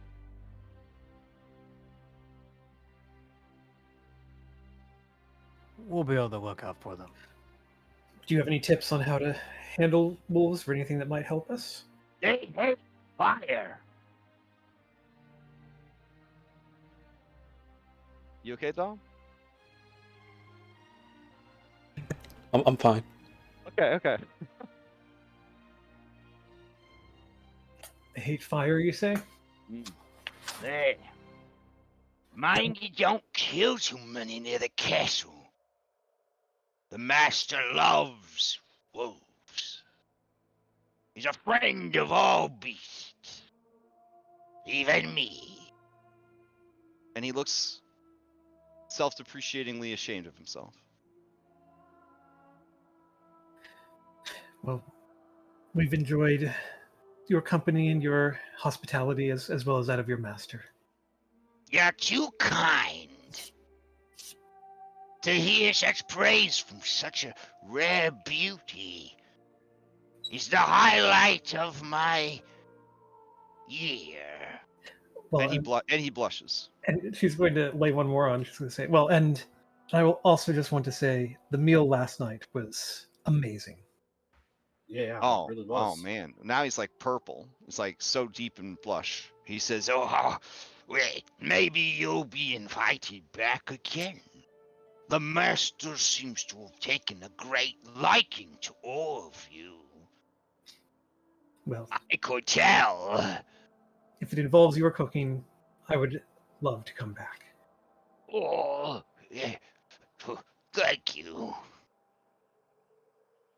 Oh, for your kindness, lass, be careful if you journey to Crazy. The wolves hold sway, and the abbot is not what you would expect.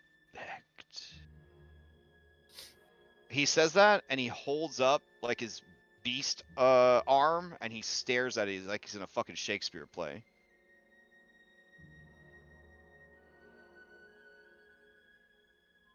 Some miracles there. More like curses, I think.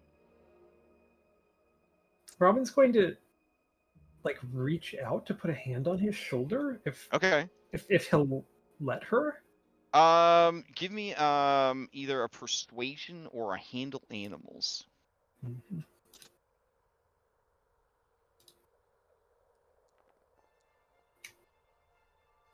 Okay. He does not shy away.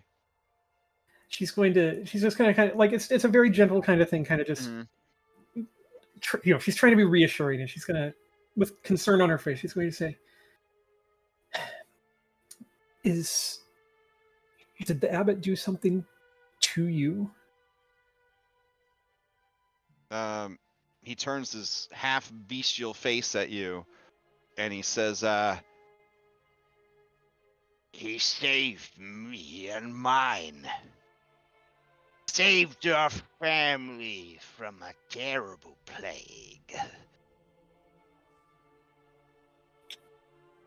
It ate the skin. Rots and parts falling off. None would have us. Called us monsters. We made the pilgrimage to the Abbey of St. Markovia, and he took us in. He promised to make us whole again. and he looks at his monster parts again. He says, And he didn't lie, I suppose.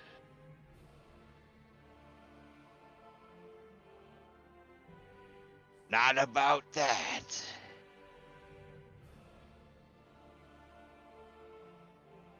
Do you have family or anyone else there that...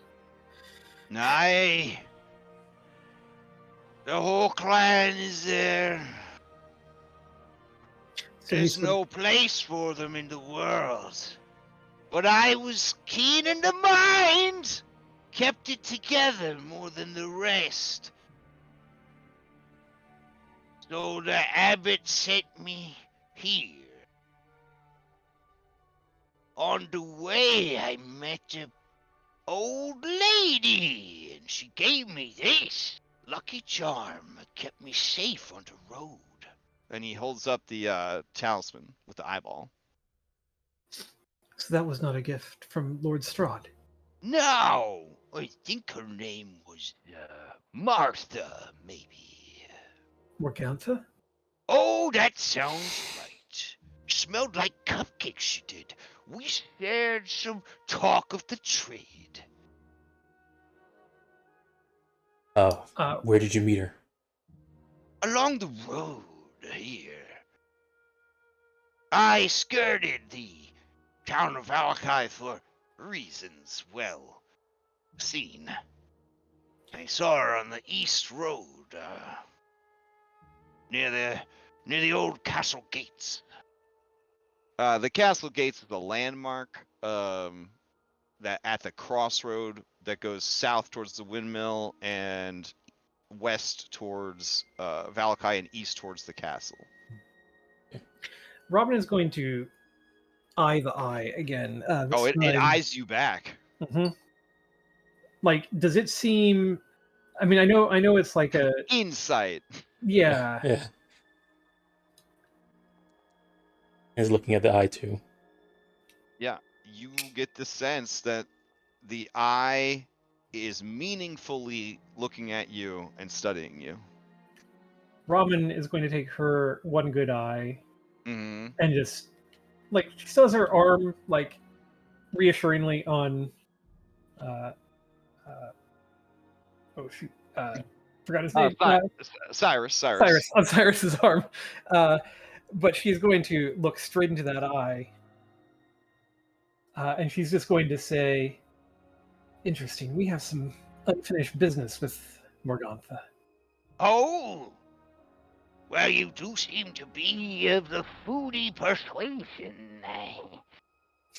I heard she has a bakery at the old stone grinder. Works it with her daughter, she does. A family business. She has daughters. Yes, 2. That would make 3. An auspicious number, they say. She seems like quite an old lady. How old are her daughters? I didn't have the occasion to meet them. I see. That My orders were strict. I was allowed to leave the abbey to go and serve the Dark Lord with the blessing of the abbot. Can I?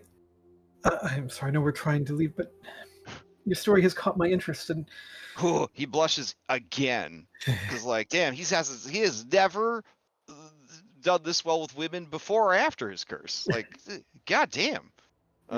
He takes a moment to like smooth out his eyebrows and kind of like pick his nose, gets a big old fucking booger out of there, eats it, composes his rags and his clothes. you said the rest of your family, their mental capacities are not as strong as Aye, yours. the pain of the curse. Right after the pain of the plague, it shattered many minds. You also mentioned that But I think my brother, Siegfried, he does well. He's sort of now the assistant of the abbot. Like I assisted Dark Lord. Him and Otto are still doing alright. Siegfried and Otto.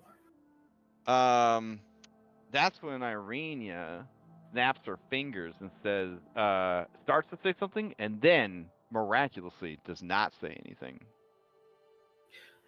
She's learning. Robin's going to just say, Level 5, baby. "Yeah." Robin's going to say, You also mentioned that the abbot didn't lie about that. Is there something that he did lie to you about? Oh no, I would never say something like that. Insight check that. Yeah, you can still check it. I will go off of his passive I deception. mean, you heard him say it. I'm more trying to understand like why he's saying he would never say something like that. Like, if there's any kind of You are thinking that he just respects and or fears the abbot enough that he shouldn't have said what he said earlier, and he wants to pretend that that didn't happen. Okay. Is there any hint if it's more fear than respect? Or the With other way around? your insight check, you were unable to tell. Okay. You know, Fair enough. All right. She's going to nod. Well, if we do make it over there, is there any message you would like us to pass on to either Otto or Siegfried for you? Tell them that. Tell them to find what joy life has left. And respect it as the treasure it is.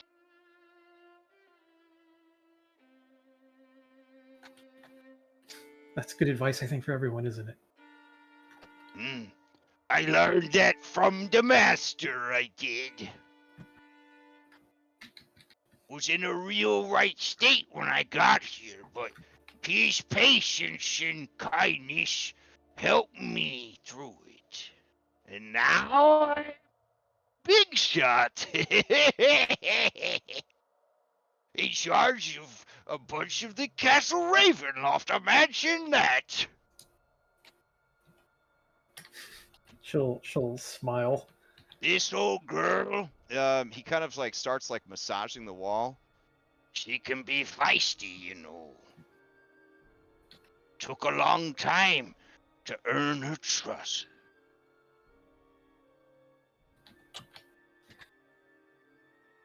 I'm sure she's has plenty of secrets and is her own.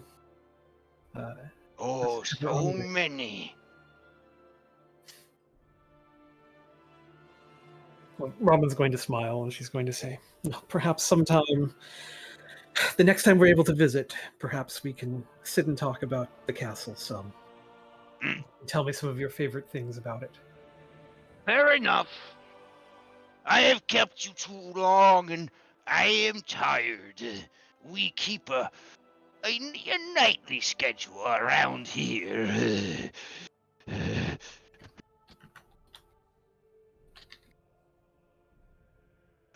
Goodbye, beautiful lass. And he quickly turns from you and rushes back into the castle.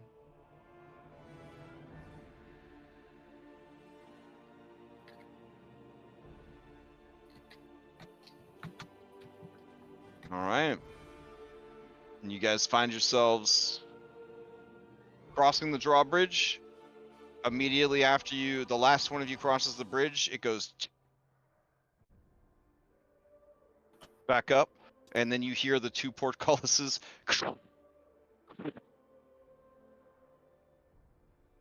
Yet at no point did you see any staff in the gatehouse to operate it. Spooky.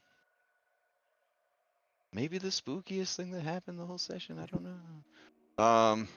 So yeah. Technology. All right. I think that puts us at a good place to stop with you guys. About to travel 71 miles, assuming 2 nights of camping on the road, and 2 major crossroads that you have to go through. Moving at a normal pace. That would be, let's see, 10, 20, 30, 43 random encounter checks, give or take. Crap.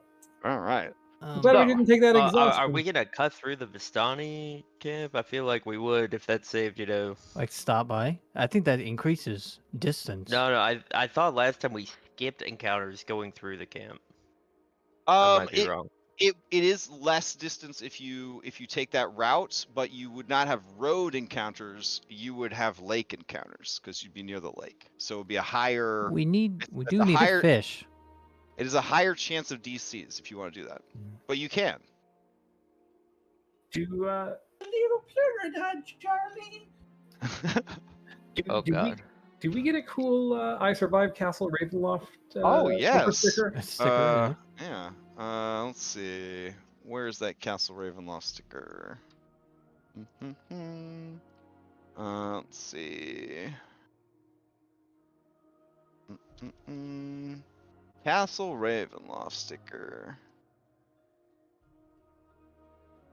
There we go. I guess we'll put it right there. Okay.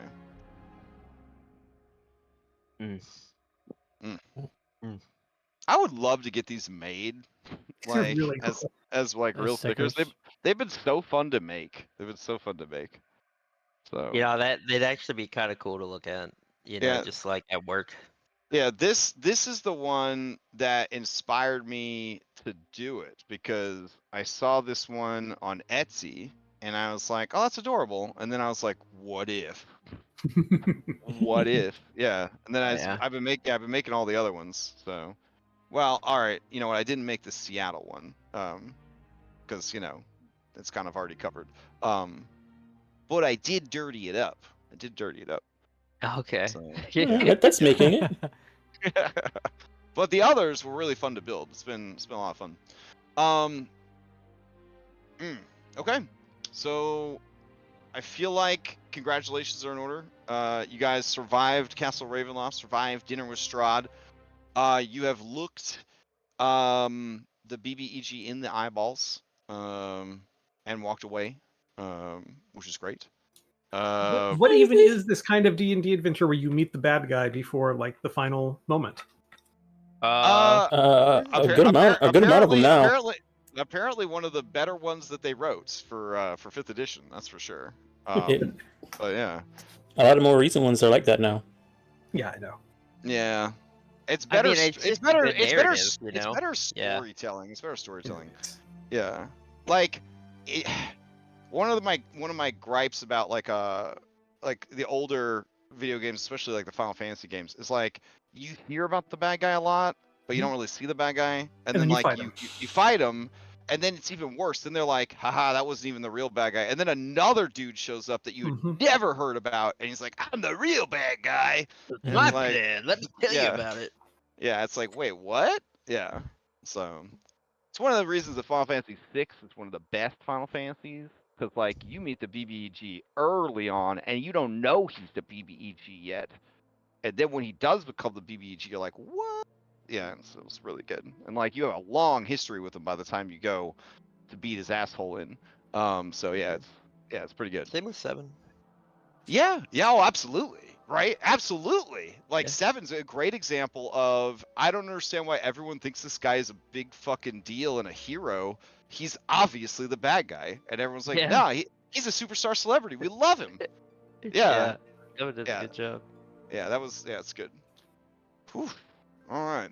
But he is like Strahd, like is in my opinion, I think he's a very complicated character. So but have no illusions. This is not a good person. It's not a good being. But certainly a complex one. So but then again, not everybody is good or all evil. So it's complicated. All right, except for Dunbar, who is 100% good. Yeah. And hopefully still Piccolo. I don't know. I already know that next time we see Piccolo, he's gonna have vampire fangs. I already know. Or he's gonna be a vampire robot monkey. Or he's just going to be hanging damn. out with the wife. That another part of one of her. Yeah, just another pet. That'd be her familiar. As a Just running vampire into her. robot monkey, just hanging out on her shoulder. That's another one. I do like the brides in this. I think the brides are all very interesting because they're all like so different from each other, but at the same time, there's qualities about them I think that are similar enough. I don't know. It's very cool. All right. Well, quick announcements before we adjourn. If Dom is able, we're gonna meet up tomorrow night, do a little vodcasting, talking about DMs saying no and how terrible that is, because it's yes and or nothing. In our house or something. I don't know. Actually know what stance you're gonna take, Dom. I have an idea what stance you're gonna take, but we'll see. All right, tune in tomorrow to find out. All right, Saturday morning, Red Hand of Doom. Only 2 sessions left. That's our slogan now. Like those stores that are named going out of business, but they're not actually going out of business. Like only 2 sessions left. That's our slogan for Red Hand Doom now. Wait, was it 2 sessions last session? Yeah, it was. Wow. we have somebody that would have missed the last session. Oh yeah. But we have like content that I cut for time. So I was like, if y'all want to play without him, I'll throw that content back in. And then the one guy was kind of metagaming. He was like, well, then we're gonna be even more busted up before we go to final boss. So like maybe we shouldn't do the the optional side content that you gotta put back Yeah. in. But ultimately they decided to do the side content that would have gotten cut normally. And then Sunday morning, we've got Curse of Strahd Daybreak. They were also invited to dinner. Um, their invitation showed up while they were kicking it with their friends, the Mardikovs, at the vineyard. And they have to get there in 3 days, and they're really mad about it. And they were doing the math and like, It's I better impossible get to on. get there in 3 days. It is. yeah, yeah, exactly. I know. So it's very interesting to see what's gonna happen. They are also in a similar place in the timeline to you guys as well. They heard about the Civil War secondhand though. They did not get to watch a cool Star Wars hologram show to see it. But they were also not there for it. They decided that things were going to be pretty bad, so they should leave town. Yeah. And then let's see, Sunday night we got Mythic Odyssey for real reels. Island of Gold for real reels. Monday, Outlaw Prep. Tuesday, Cyberpunk Red's back on. Pathfinder Abomination Vaults. Wednesday, we're gonna keep playing Dragon's Dogma. They really bamboozled me. I had something called The Final Conflict. That was the name of the quest. The Final Conflict. And I was like, guess this is the end of the game. And I get there and everybody's like, this is the end of the game. And I'm like, shit. And they're like, yeah, it is. The final boss, he looked me in my fucking eyes and he said, this is the end of the game. And I was like, fuck yeah, it's finally over. It wasn't the end of the game. So we're gonna keep Oh going. wow. Yeah. This long nightmare continues for Princess Meatball, who Hey, now has bigger arms than ever. Got gorilla arms installed. you're at the cool part of the game now. Yeah, apparently Oh, this is you hate it when that happens. yeah, apparently I've gotten out of the tutorial after 40 hours of gameplay. So Oh now my god. yeah. And there was a new person in chat that was very excited about the fact that I was playing this game, and he's like, I can't wait. We're gonna grind to level 200 with the DLC content. And I was like, son, I don't think you know who you're talking to. Yeah, like I hate this game. I need you to know that right away. Like, I don't like this game at all. I'm gonna play it because I started it. I'm gonna fucking finish it. But I would not say that I'm a fan. So that's fine. Thursday we'll be back here playing some more Curse of Strahd Nightfall, walking down the road. How bad could that be? I have a question. I saw that Yeah. you were looking for new people for another person for Daybreak. Are you still looking? Oh, I found that person already. All right, awesome. Yeah, we Pity lost the the person. fool. We lost the person from Daybreak. They said it was very stressful and very scary, more so than they thought it was going to be when they signed up. To their credit, they made it 30 weeks before they were like, I just can't do it anymore. My soul is destroyed. So I was like, well, what are the odds of me finding someone else that would want their soul destroyed? And I found them within about 24 hours. So Awesome. yeah, so I'm very excited. And they have a Think- very cool character. Listen to this character concept. So this guy's a park ranger for the state of Washington. He was called in as part of a rescue squad / investigation because a bunch of people went missing at the old Durst Oh. Manor. Oh, Oh, that's wow. great. And they couldn't find Ingenious. any sign of them. It was like Roanoke Village, right? Like no people, just the vehicles and their, unpacked stuff. And like nobody was there. Nobody. Just completely abandoned. Tried to contact the groundskeeper, dead phone number, like the whole deal.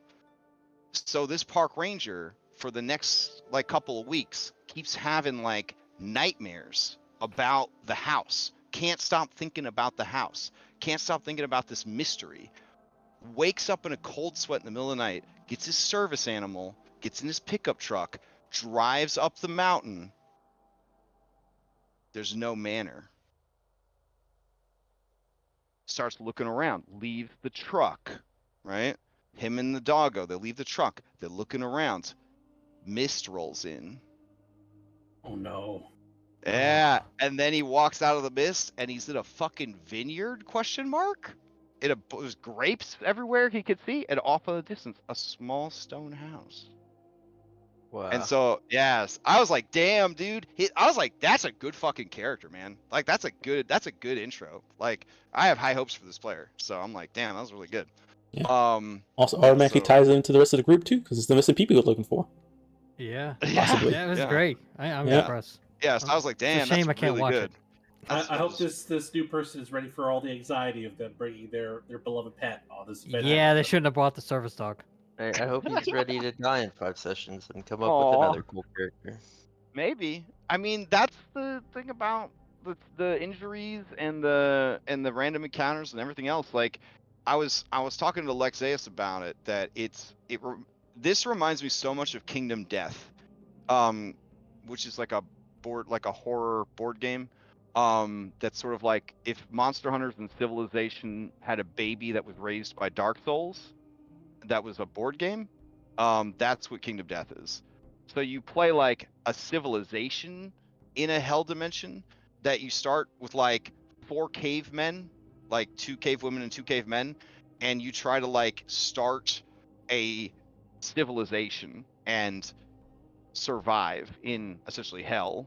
And then by the end of the campaign, you're rocking fucking buster swords and dragoon armor and everything else if you make it. But it's so punishing and it's so terrible, and all of the combat is like injury system based, losing limbs, destroyed genitals, eye being ripped out. When you're exploring, there's like random encounters. There's like it's just horrible. It's just horrible. Like, without too many spoilers for the game, we spent like 7 years being visited by these women called the Bone Witches, and they would just ceremoniously come and harvest eyes from our population, and we weren't like strong enough to stand up to them. So for 7 years, they would just come and take our eyes. It was fucking horrifying. Like, there were times when we would roll on a random table, and we would be praying like to whatever god had mercy on us, and like just waiting for the dice to roll and just hoping against all hope that we finally got some mercy from the fucking dice, because it was so stressful and so like riveting and like nerve-wracking, and like the stories that were told by these random encounters and the people that lived long enough to have children and raise those children and like retire and then train future adventures and stuff like that. It was like incredible, and we really had no control over it.